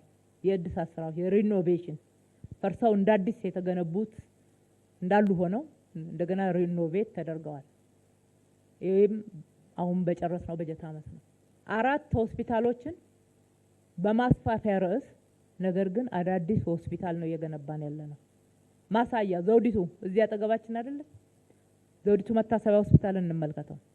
የቀድሞ ዘውዲቱ መታሰቢያ ሆስፒታል የአልጋው የቢልዲንጉ ግቢውን እንመልከተውና አሁን የተገነባውን እንየው። አዲስ ገነቡ ለመባል ወደ አዲስ መሄድ አልፈለግንም። ግቢው ምቹ ነው፣ ማዕከል ነው። ለመስቀል አደባባይ ለሚደረጉ ኩነቶች ለአንዳንድ ነገሮች ፈጣን ተደራሽ ሆስፒታል ነው። እሱን ሪኖቬት አድርገን ቀድሞ በሚሰጠው አገልግሎት ልክ ማስቀጠል ይቻላል። ነገር ግን ደግሞ ለህዝቡ አገልግሎት በጣም ማዕከል ስለሆነና ጥሩ ቦታ ላይ ስላለ እንደ አዲስ ነው የገነባ ነው። ግንባታ ብቻ አይደለም፣ ዘመኑ የሚጠቀማቸውን የሕክምና መሳሪያዎች ጭምር እያስገባን ነው፣ እያደራጀን ነው። በቅርብ ቀን ይመረቃል። ራስ ደስታም በዛ ልክ ነው። ዳግማዊ ምኒልክ በዛ ልክ ነው።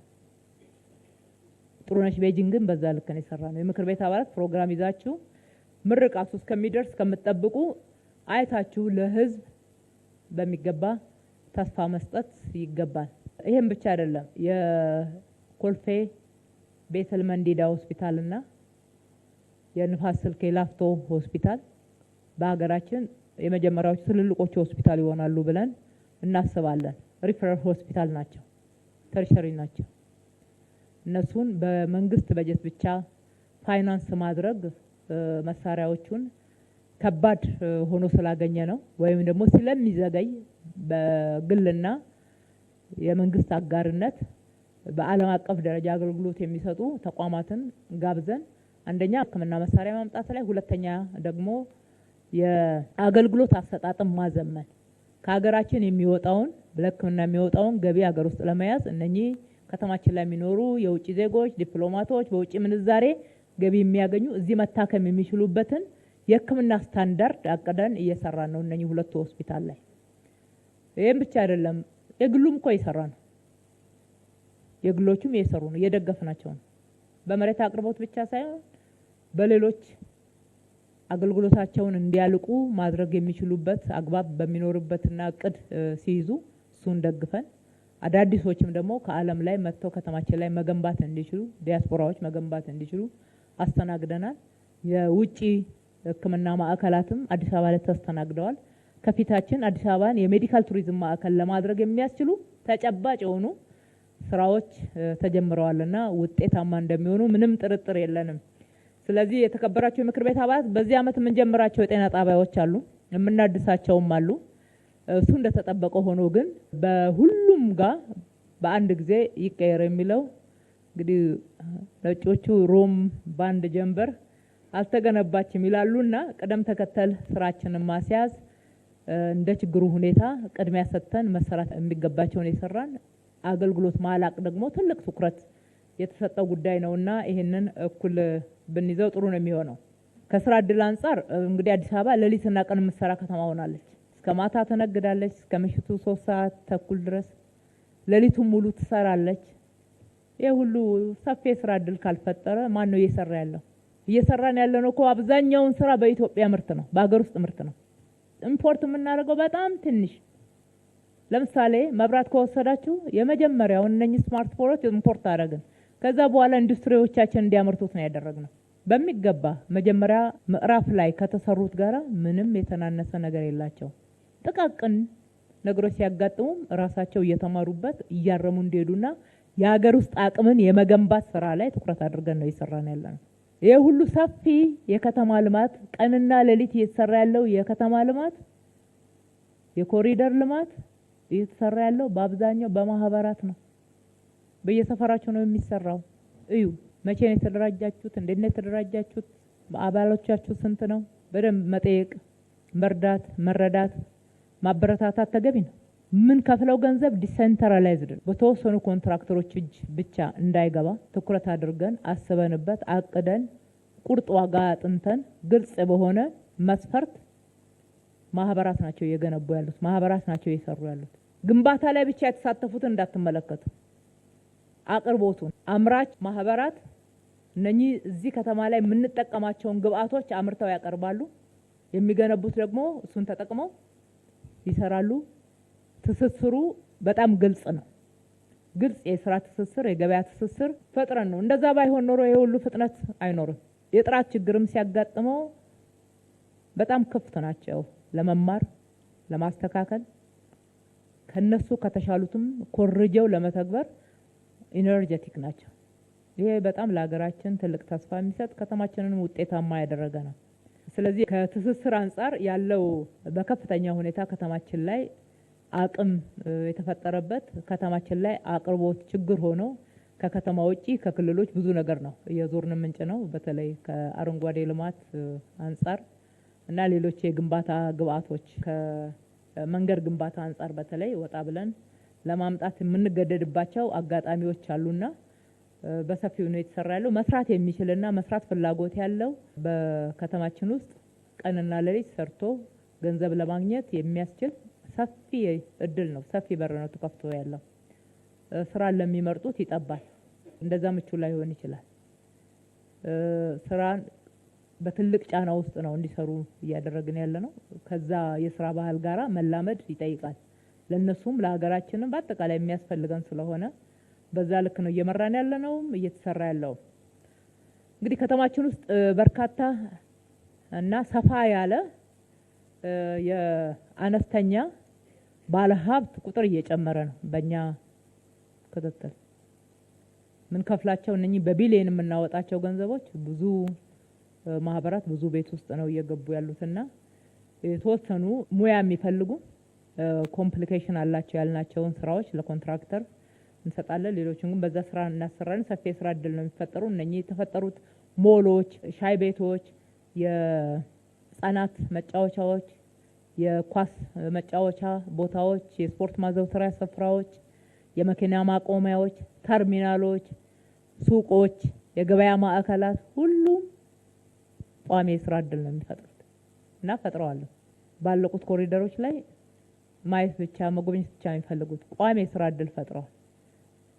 ከቤተሰብ ውስጥ አንድና ሁለት ሰው የስራ እድል ሲፈጠርለት ደግሞ አብረው የሚቀጠሩ በዛ ስራ ውስጥ ሰፊ የስራ እድል የሚያገኘው ማህበረሰብ ቁጥር ሳይቆጠር ነው። 96,000 ያክል በዚህ ክረምት ብቻ የስራ እድል ፈጥረናል፣ ቋሚ የስራ እድል ፈጥረናል በሚል የተነሳው ማለት ነው። ኢንዳይሬክት ደግሞ ተጠቃሚ የሚሆነው ማህበረሰብ ታሳቢ ማድረግ ጥሩ ነው። ከኪነ ጥበብ አንጻር የተነሱት እውነት ነው። ከኪነ ጥበብ አንጻር ከተማችን ላይ ሰፊ ፍላጎት አለ። እንደ ከተማችን ብቻ ሳይሆን አዲስ አበባ ላይ የሚሰራው የኪነ ጥበብ ስራ ለሀገራችን ትልቅ ትርጉም የሚሰጥ ነው። ዋናው የኪነ ጥበብ ማዕከል አዲስ አበባ ነው። አዲስ አበባ በብዙ መንገድ መበርታትና ጥሩ ስራዎችን መስራት ይጠበቃል። ይህንን ታሳቢ ያደረገ ነው ስራ ስንሰራ የነበረው። በእነኚህ የለውጥ ዘመናት በልማት ስራዎቻችን ሁሉ ውስጥ ኪነ ጥበብን ዘንግተን አናውቅም። ከዚህ በፊትም ጥያቄ ተነስቶ ስለነበር በዝርዝር አንዳንድ መረጃዎችን መስጠት ያስፈልጋል ብዬ አስባለሁ። እንግዲህ ኪነ ጥበብ የወል ትርክታችንንም ሆነ ብሔራዊነታችንን ለማሳደግ ተግባቦትን ለማምጣት የአስተሳሰብ አንድነት ከዛም ደግሞ የተግባር አንድነትን ለማምጣት ትልቅ ሚና ትጫወታለች።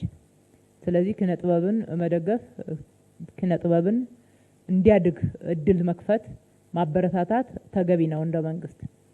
የኛ ሀገር ብቻ አይደለም፣ ወጣ ብለን ልምዶችን ስናይ እነ ኒውዮርክን እነ ዱባይን ሌሎች ሀገራትን ጭምር የሰሩትን ስራ ለዓለም ያስተዋወቀና የቱሪስት መዳረሻ እንዲሆኑ ያደረጋቸው እዛ የተቀረጹ ፊልሞች እና የተሰሩ ኪነ ጥበብ ስራዎች ናቸው የመስህብ ማዕከል ያደረጋቸው። ይህንን ታሳቢ ባደረገ መንገድ በዚህ ደረጃ የኛ የኪነ ጥበብ ስራ ማደግ እንዲችል ማድረግ ላይ ተገቢው ድጋፍ ያስፈልጋል ብለን አቅደን በቢሊየን በጀት መድበን ነው ኢንቨስት እያደረግን ያለ ነው። በዝርዝር መረጃ የተወሰኑ ለአብነት ለማንሳት ያክል በእነኚህ የለውጥ ዘመናት ነባር የቲያትር ቤቶች፣ የሲኒማ ቤቶችን አድሰናል። ከአዲስ አበባ ባህልም አዳራሽ ጀምሮ መዘጋጃ ቤት ውስጥ ካለው ጀምሮ ማለት ነው። ሌሎችንም ነባር ቲያትር ቤቶችን ሀገር ፍቅር ቲያትርን፣ ሲኒማ አምፐር፣ ብሔራዊ ቲያትርን ጭምር የፌዴራል ነው ብለን ዝም አላልንም። ከተማችን ላይ በተገቢ ሁኔታ መስህብ መሆን እንዲችሉ የምንችለውን ያክል እድሳት አድርገናል። እነ ሜጋ አምፊ ቲያትር ታድሰዋል። አካባቢያቸውም የሚስብ እንዲሆን ለማድረግ ጥረት ተደርጎ ውጤት ተገኝቶበታል። ነባሮቹን ከማደስ በተጨማሪ ግን አዳዲሶች ኪነ ጥበብ ከአዳራሽ ወጣ ብላ ወደ ህዝብ ጠጋ ማለት አለባት። ብዙ ትውልዶች አሉ፣ አዳዲስ የሚነሱ ልጆች፣ አዳጊ ልጆች፣ ታዳጊዎች ታይለንት አላቸው። ታይለንታቸውን የሚያወጡበት የበለጠ ዓለም ላይ የሚመለከቱትን ራሳቸው መስራት የሚችሉበትን ፍላጎት ወደ ተግባር መቀየር እንዲችሉ ከ110 በላይ ፕላዛዎችና 50 ያክል አምፊ ቲያትሮች ተገንብተዋል አዲስ አበባ ላይ።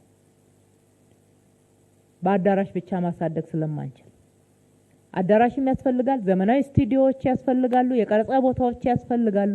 እሱን ታሳቢ ያደረገ ደግሞ አሁን እንግዲህ በቅርብ እዚሁ አድዋ ድል መታሰቢያ ላይ የጋሻና የድል ሲኒማ እዚህ ግቢ ተገንብቷል ማለት ነው።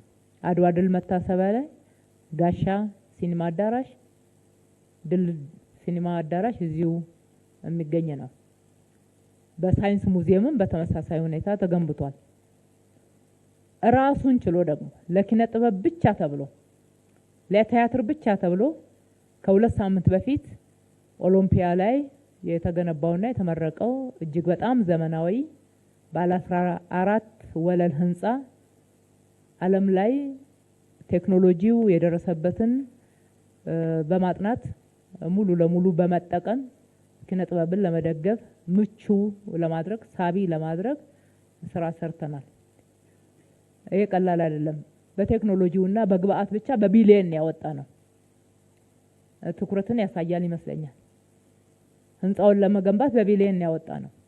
ትኩረትን ያሳያል።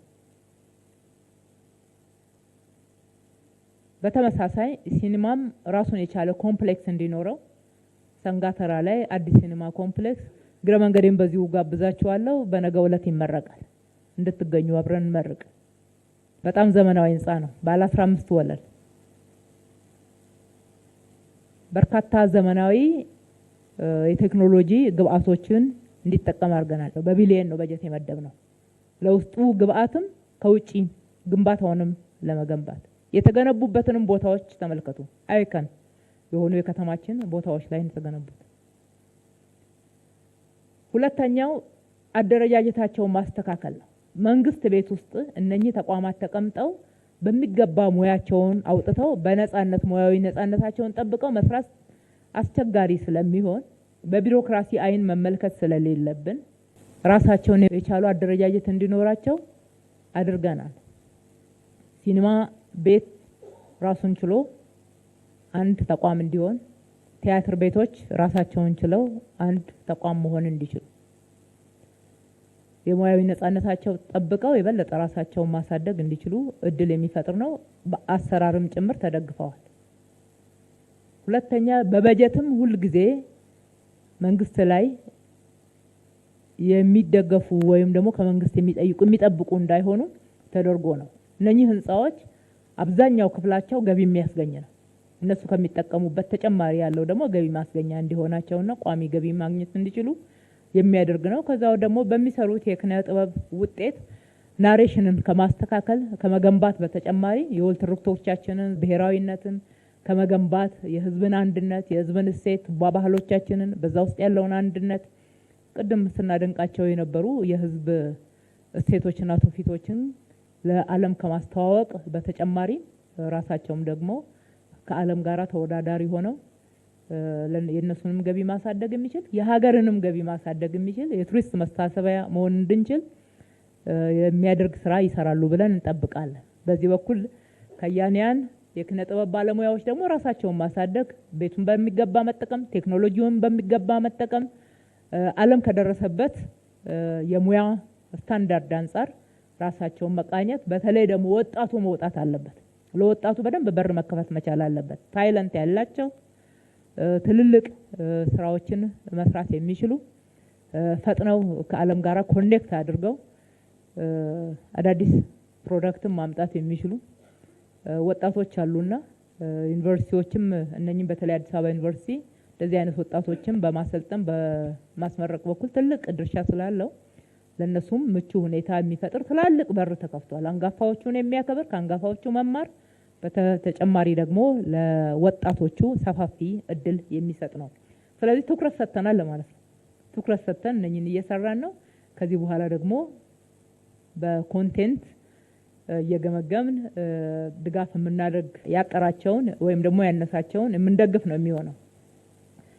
በመጨረሻ ከኮሪደር ልማት ጋራ የተነሳ ስራ በተመለከተ የተወሰኑ ማብራሪያዎችን ለመስጠት አንደኛ የኮሪደር ልማትን ከማስፋት አንጻር ልማቱ ያልደረሰባቸው ማህበረሰብ ክፍሎች ጥያቄ ያነሳሉ ተብሎ የተነሳው ትክክል ነው። እኛ ጋም ጥያቄ የሚመጣባቸው አካባቢዎች ያሉ በተለይ ከኮልፌ ክፍለ ከተማ ይመስለኛል እኛ ጋር ከሚቀርበው ጥያቄ አንጻር ልክ ነው። በየአካባቢው ከተማችንን የማደስ ከተማችንን የማዘመን ከተማችንን የማጽዳት መሰረተ ልማቶችን ለህዝብ ተደራሽ የማድረግ ስራ ሁሉም የከተማችን አካባቢዎች ላይ በጣም ያስፈልጋሉ። የተጀመሩት ስራዎች እና የተገኙት ውጤቶች ከከተማችን ስፋት አንጻር ገና ነው። ገና ከዚህ በላይ መስራት ይገባናል። እነኚህ ስራዎች ግን ስንሰራ አቅደን ነው የምንሰራው። አቅደን ተዘጋጅተን እንደምታውቁት ቤት ያስፈልጋል። ለመሰረተ ልማቶቹ የበጀት ዝግጅት ያስፈልጋል። በጀቶቻችን ላይ ቅደም ተከተል ማስያዝ ግድ ይለናል። ከዚህ አንጻር ምክር ቤቱ ባለፈው ያጸደቀልን የ2018 ትልቁ ትኩረት የቤት ግንባታና የውሃ አቅርቦት ነው ብለን አጸድቀናል። ምክር ቤቱ ዋናውና ትልቁ ትኩረት የመኖሪያ ቤቶች ግንባታ ላይ ነው። በመቶ ሺዎች ጀምረናል። ለምክር ቤቱ መረጃ ይሆን ዘንድ ለማለት ነው። ይሄ እንደተጠበቀ ሆኖ ደግሞ የተወሰኑ መንገዶች ስታንዳርዳቸው መጠበቅ ያለባቸው የትራፊክ ፍሰቱን ለማስተካከል የሚችሉ ታቅደው ቅድሚያ ተሰጥቷቸው መሰራት ያለባቸው ህዝብ የጠየቃቸው መንገዶች አሉ። እነሱም መንገዶች ስንሰራ የኮሪደር ልማት ስታንዳርድን ነው የምንተገብረው። በአዳዲስ መንገዶቻችን ላይ የሳይክል መንገድ በሚያስፈልግበት ቦታ የሳይክል መንገድ፣ የእግረኛ መንገድ መስፋት፣ ተሽከርካሪ መንገዶች ስፋታቸውን ጠብቀው ለዛሬው ችግር ማስተንፈሻ ብቻ ሳይሆን ከዘላቂ ልማታችን አንጻር ግብአትን የሚያመጡ ሆነው እንዲገነቡ እናደርጋለን። ሁሉም ባንዴ ግን መጀመር አንችልም። አሁን አጥንተን የጨረስነው ከኡራኤል ወደ ቦሌ ብራስ ወደ ቦሌ ቪአይፒ ኮኔክት የሚያደርገው ነው። እሱ እየተሰራ ነው ያለው። በፍጥነት ካልሰራን ደግሞ እንደምታውቁት ቢዝነስ ላይ ተጽዕኖ ያሳድራል። በአካባቢው ላይ የተወሰነ የትራፊክ ፍሰቱን ጫና እንዲፈጥር ያደርገዋልና በጣም በፍጥነት የጀመርነውን እየጨረስን ነው። አዳዲስ የምንጀምረው በዚህ አመት ኮሪደር ብለን እንደ ኮሪደር እንደ አዲስ የምንጀምረው አይኖረንም። ጥናት እናደርጋለን፣ ቤቶች እንገነባለን። በጥናታችን መሰረት ከህዝብ ጋራ ቅድሚያ የምንሰጣቸው ቦታዎች ያልናቸው ላይ ውይይቶች እናደርጋለን። ተግባቦት የመፍጠር ስራዎችን እንሰራለን። ከመንገድ ግንባታ ግን የታቀዱ ቦታዎች ስላሉ ቀድሞውም የታቀዱ እናንተም በጥያቄ ስታመላልሷቸው የነበሩ ቦታዎች እና የተጀመሩ መንገዶች የተጀመሩ እዛም እዚህም ከኮንትራክተሮች ጋራ የቆዩ ከመሆናቸውና ከልማት ተነሺዎች ጋራ አስቀድሞ አንዳንድ ችግሮች ገጥሟቸው የነበሩ ቦታዎች በራስ ኃይል ገብተን መስራት እየተገደድን ነው። ምክንያቱም የቆዩ ከመሆናቸው የተነሳ ተደጋጋሚ የዋጋ ማሻሻያ ይቀርባል። እኛ ደግሞ አሁን ከምንሰራው አንጻር አዋጭ አለመሆኑን አጥንተናል። ለማቋረጥ ስንሄድ ወደ ኢንተርናሽናል ክሌም እየሄዱ ናቸው። ቀድሞ እንግዲህ በጣም ኳሊቲ እና ጥራት ያለው መንገድ የሚገነቡት በብዛት የውጭ ናቸው ተብሎ ይገመታል መሰለኝ። ቀድሞ የተጀመሩ መንገዶች በአብዛኛዎቹ የውጭ ድርጅቶች ናቸው። በዓለም አቀፍ ደረጃ አንዳንዶቹ ክስ አቅርበውበት ነበር። ከነሱ ጋራ በተቻለ መጠን ክርክሩ ብዙ የሚያዋጣ ነው ስላላገኘ ነው በድርድር ወደ ስምምነት መተን ውል እንዲቋረጥ አድርገን በራሳችን ኃይል የአዲስ አበባ መንገዶች ባለስልጣን እንዲገነባ የማድረግ ስራ ይሰራ ነው። እነሱን ስንገነባ የኮሪደር ስታንዳርድን አስጠብቀን አሚኒቲዎች እንዲሟሉለት አድርገን የምንሰራው ነው የሚሆነው። የተሰሩ መሰረተ ልማቶችን መጠበቅ፣ መጠቀም ከዛ ጋራ ከአጠቃቀም አንጻር ያለው የአጠቃቀም ባህል እንዴት እየተሰራበት ነው? ህግና ስርዓት ሳያስፈልገውም ወይ ለማስተዳደር ተብሎ የተነሳው ትክክል ነው። የተሰሩ ስራዎች ከሀገራችን ከነበረችበት አንጻር ዓለም አቀፍ ተቋማት፣ አስተያየት ሰጪዎች፣ ሚዲያዎች የሚሰጡት አስተያየት ተከበሩ ዶክተር አለማየሁ እንዳነሱት እኛም አንዳንድ ጊዜ ያስደነግጠናል። በዚህ ልክ ነው እንዴ ብለን የምናይበት ጊዜ አለ። እንደገና ተመልሰን የምናይበት ያ ክትትላችንን ጭምር ጠበቅ እንድናደርግም፣ ሁለተኛ ነገር ደግሞ የተሰሩ ስራዎች በተገቢው ስራ ላይ እንዲውሉ የማድረግ እንደዚህ አይነት ስራዎችን በምንሰራበት ሰዓት ለሀገራችን ያለውንም አስተዋጽኦ ተገቢውን ትርጉምና ክብር እንዲያገኙ የማድረግ ስራ ላይ ትኩረት አድርገን እንሰራለን። እውነቱን ለመናገር ከነበርንበት የጽዳት መሰረተ ልማቶች አጠቃቀም ስርዓት አንጻር ስናየው ሺፍት ነው ያለው። መሻሻል ብቻ ብዬ አልገልጸውም። እኔ ትልቅ ለውጥ አለ። የተሟላ አይደለም፣ ትልቅ ለውጥ አለ። አንዱ ቅድም አብዛኛዎቻችሁ ስመሰክሩ እንደነበረው በዓላቱ ላይ አየን አይደለም። እዚህ ከተማ ላይ የሚጠቀምበት የኔ የሚለው ማህበረሰብ አይደለም በእንግድነት የመጣው እንኳን እንዴት መሰረተ ልማቶቹን ሳስቶ እንደሚጠብቅ አይተናል። ሁለተኛ በጸዱና በቂ ተጨማሪ መጠቀሚያዎች ያሏቸው አካባቢዎች ላይ ትልልቅ ለውጥ አለ። አልፎ አልፎ የሚያጠፋ ያጋጥማቸዋል። ጥቅሉን ስናወራ ግን ለውጥ አለ። በሁሉም ቦታዎች ላይ የቆሻሻ መጣያ ደስትቢኖች አሉ። ደስትቢን ይጠቀማል። መጸዳጃ ቤቶች አሉ። መጸዳጃ ቤቶች ይጠቀማል። ያልከፈትናቸው መጸዳጃ ቤቶች ላይ ቅሬታ ያቀርባል። ለምንድነው የማይከፈቱት? የሚያጠፉ ሲያይ ጥቆማ ይሰጣል፣ ያስይዛል፣ ያስቀጣል ራሱ ማህበረሰቡ። ይሄ እኮ ትልቅ ለውጥ ነው። በጣም ትልቅ ለውጥ ነው። እንደውም በጣም እንድንሰራ የሚያበረታታን አቅም የሚሆነን ይሄ የህዝቡ ለውጥ ነው። ሁለተኛ ከብክለት ጋራ ተያይዞ ያለው ነው። ይሄም ጭምር ህግ አለው። ህግ አውጥተናል። ቀድሞም ነበረ እኮ ህግ ቀድሞም ነበረው፣ ግን የአሁኑን አዳዲስ መሰረተ ልማቶችን ስለጨመርን እነሱን ታሳቢ ያደረገ ደንብ አውጥተናል። ከአካባቢ ጥበቃ ጋራ ተያይዞ ከወንዞች ብክለት ጋራ ተያይዞ የተሰሩ ስራዎች መቼም የአዲስ አበባ ወንዞች ትንሳኤን የሆነላቸው ሞተው ነበር፣ አሁን እየዳኑ ነው። ሞተውም ይገሉ ነበር። ብዙ በጤና ጠንቅ ህይወታቸው የሚያልፉ ሰዎች እንግዲህ ቤት ይቁጠረው። እነ ዶክተር ዮሐንስ መረጃው በመጠኑ አላቸው ብለን እናስባለን፣ ሲሰጡንም ስለነበረ። በተጨማሪ በጎርፍ ምክንያት በየክረምቱ የሚጠቃው ህዝብም እንደዚሁ ቀላል አልነበረም። በእሳት አደጋም በተመሳሳይ ሁኔታ እዛ አካባቢ ትንሽ ከከተማው ፕላን ውጪ የተገነቡ ከመሆናቸው አንፃር ለነኚህ ሁሉ ይዳረጉ ነበር። ከሁሉ በላይ ግን ወንዞቹን የገደለው ከየመስሪያ ቤቱ ከየጤና ተቋሙ ስለ ጤና የሚያስተምረው ጤና ተቋም ማለት ነው፣ ከየዩኒቨርሲቲው ስለ ንጽህና የሚያስተምረን የሚነግረን ተቋም፣ መቆጣጠር ከሚገባው የመንግስት መስሪያ ቤት፣ ከየግለሰብ ቤቱ የሚወጣው ፈሳሽ ልክ እንደ ህግ የተፈቀደ ያክል ወደ አዲስ አበባ ወንዞች ነው የሚለቀቀው። ብዝሃ ህይወት ሲሞቱ ያው ታውቃላችሁ፣ ወንዙ አብሮ ይሞታል፣ ውሃው ይሞታል። አሁን አንደኛ ካችመንቱን የመመለስ ስራ እየሰራን ያለ ነው። ወንዞቹን የማዳን ብቻ ሳይሆን አካባቢው ለሰው በለጠ ምቹ ወክ የሚደረግበት፣ ሳይክል የሚነዳበት፣ ሰው የሚዝናናበት፣ ከዛም አልፎ አንዳንድ ግድቦችን ጨምረን ሌሎች ከተሞች ላይ የምናየውን የጀልባ አገልግሎት ጭምር መስጠት የምንችልበትን ትልልቅ መሰረተ ልማት ነው የገነባን ያለ ነው። ትልቅ አሻራ ነው። እዚህም መዛም ኮሪደር ልማት ብለን በየመንገዱ ከገነባ ነው በላይ መሰረታዊ የምንለው ትልቁ ለውጥ ወንዞች ላይ ያመጣነው ለውጥ ነው። አሁን የተጀመሩ 7 ወንዞች ናቸው። 45 ኪሎ ሜትር ነው።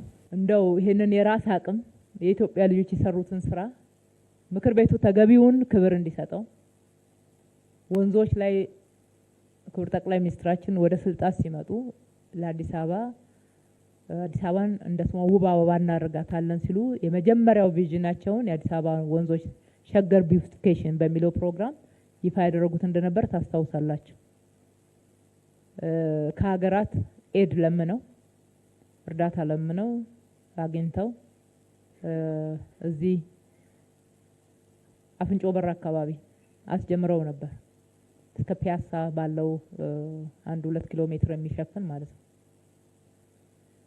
በአጠቃላይ ስምምነቱ ወደ 11 ኪሎ ሜትር የሚሸፍን እንዲሰራ ነው። በአምስት ዓመት ውስጥ የተሰራው 2 ኪሎ ሜትር ነው። 2012 ነው የተጀመረው። 2017 ሁለተኛው ኮሪደር ታውጆ እስከምንገባበት ድረስ እነሱ እጅ ነበር የነበረው። 2 ኪሎ ሜትር ነው። በእርዳታ የመጣ ስለሆነ መውቀስ ፈልጌ ሳይሆን የኢትዮጵያውያኖችን እውቀት፣ ጥበብ፣ ኮሚትመንት፣ ችሎታ በሚገባ ማወቅም መጠቀምም ዘላቂ ማድረግም ተገቢ ስለሆነ እንደ ከተማችን አቅደም መግባት እንዳለበት ተስማምተን ሁለተኛው ኮሪደር ክቡር ጠቅላይ ሚኒስትራችን ይህንን እንደ ኮሪደር እንድንይዘው እነኚህ ሰዎች ብዙም ይዘውን እየሄዱ አይደለምና ባለቤቱ ሊይዘው እንደሚገባ ተስማምተን ስንጀምረው ያለማጋነን 45 ኪሎ ሜትር በ8 ወራት ነው የተሰራው። 1 ዓመት ባልሞላ ጊዜ ከወንዞቹ ላይ ያነሳነው ማህበረሰብ ያው ቀድሞ የተገነቡ ቤቶችን ቢሆን ቤት ሰጥቶ ሰው አንስቶ ከዛ አጽድቶ መሄድ ቀላል አይደለም። በመጀመሪያው ፕላን የተያዘው በ15 ሜትር ሬዲየስ ውስጥ ነበር በእርዳታ የጀመርነው ማለት ነው። 2 ኪሎ ሜትር እንኳን መሙላት አቅቶን 5 ዓመት የፈጀው። እኛም በደንብ ስራው ገብቶን በዛ ጊዜ አልደግፍናቸው ሊሆን ይችላል።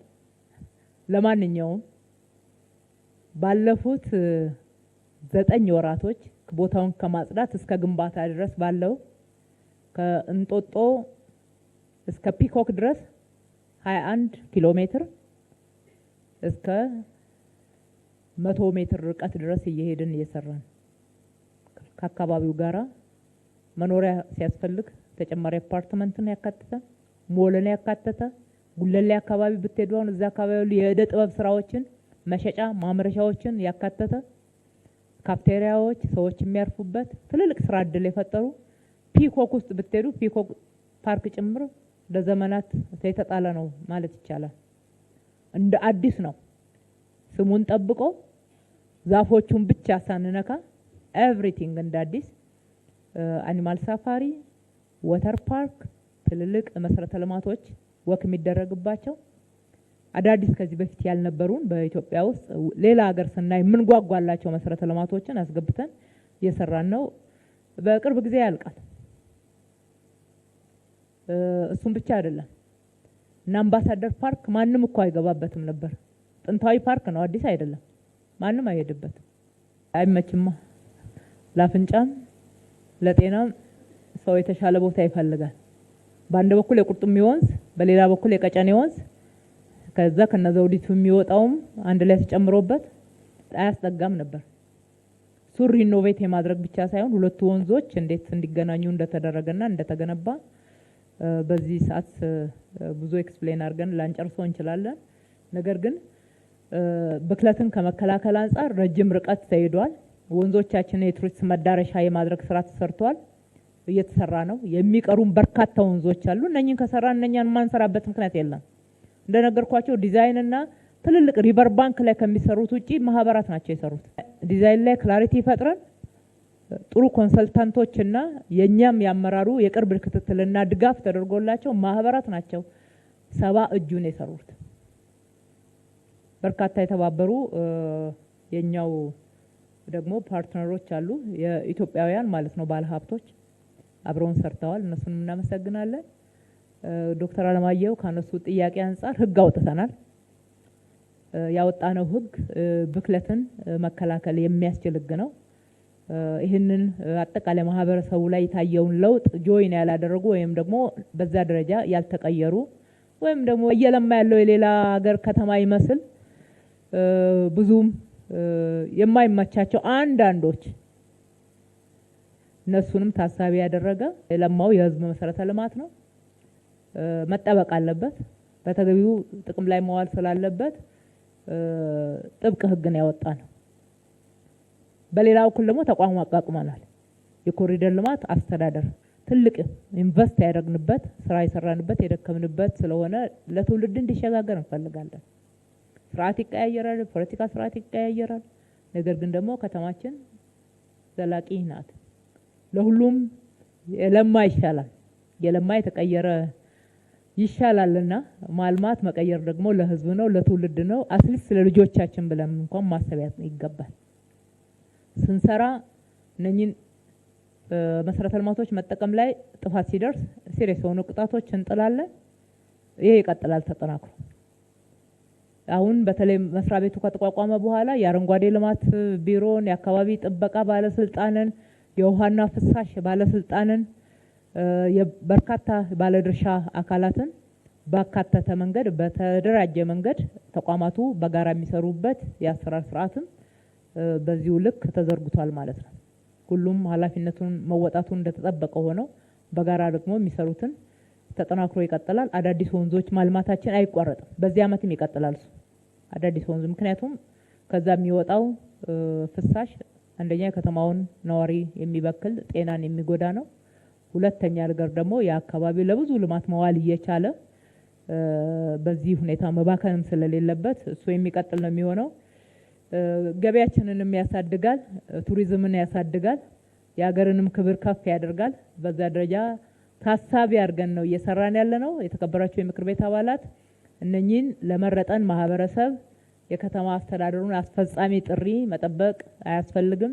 ከማህበረሰባችሁ ጋራ ከመረጠን ህዝብ ጋራ ሆነን በየአካባቢያቸው የተሰራ መሰረተ ልማቶችን ማየት ማህበረሰቡ ከዚህ በላይ የአጠቃቀም ልምድ ላይ ግልጽነት እንዲኖረው በራሱ ገንዘብ ነው የተገነባው፣ ለሱ ነው የተገነባው፣ መጠበቅ እንዲችል መጠቀም እንዲችል ተጠቃሚነቱን ማረጋገጥ ላይ ቀጣይነት ባለው መንገድ ክትትል እንዲኖረው ማድረግ ላይ ከዚህ በላይ ለውጥ እንፈልጋለን። በየአካባቢው ሲቆሽሹ ሲበላሹ ሳይ ማህበረሰቡ ራሱ ዋና ጠባቂ ዋና ጠበቃ መሆን እንዲችል ማስገንዘብ ላይ በዛ ደረጃ ኃላፊነት ከዚህ በላይ እንዲሰማውና እንዲቆጣጠር ማድረግ ላይ በጋራ እንስራላለው። የተነሱት ጥያቄዎች በሰጠውት ማብራሪያ ልክ ብቻ ሳይሆን በእቅዳችን ውስጥ ከዛ በላይ ትኩረት ሰጥተን በሚቀጥለው የግምገማ ወቅታችን የክትትልና የሪፖርት ወቅታችን ደግሞ በተግባር ምን ያክል ተተግብረዋል የሚለውን የገመገምን ምን ሄድ ነው የሚሆነው። እጅግ አድርጌ አመሰግናለሁ።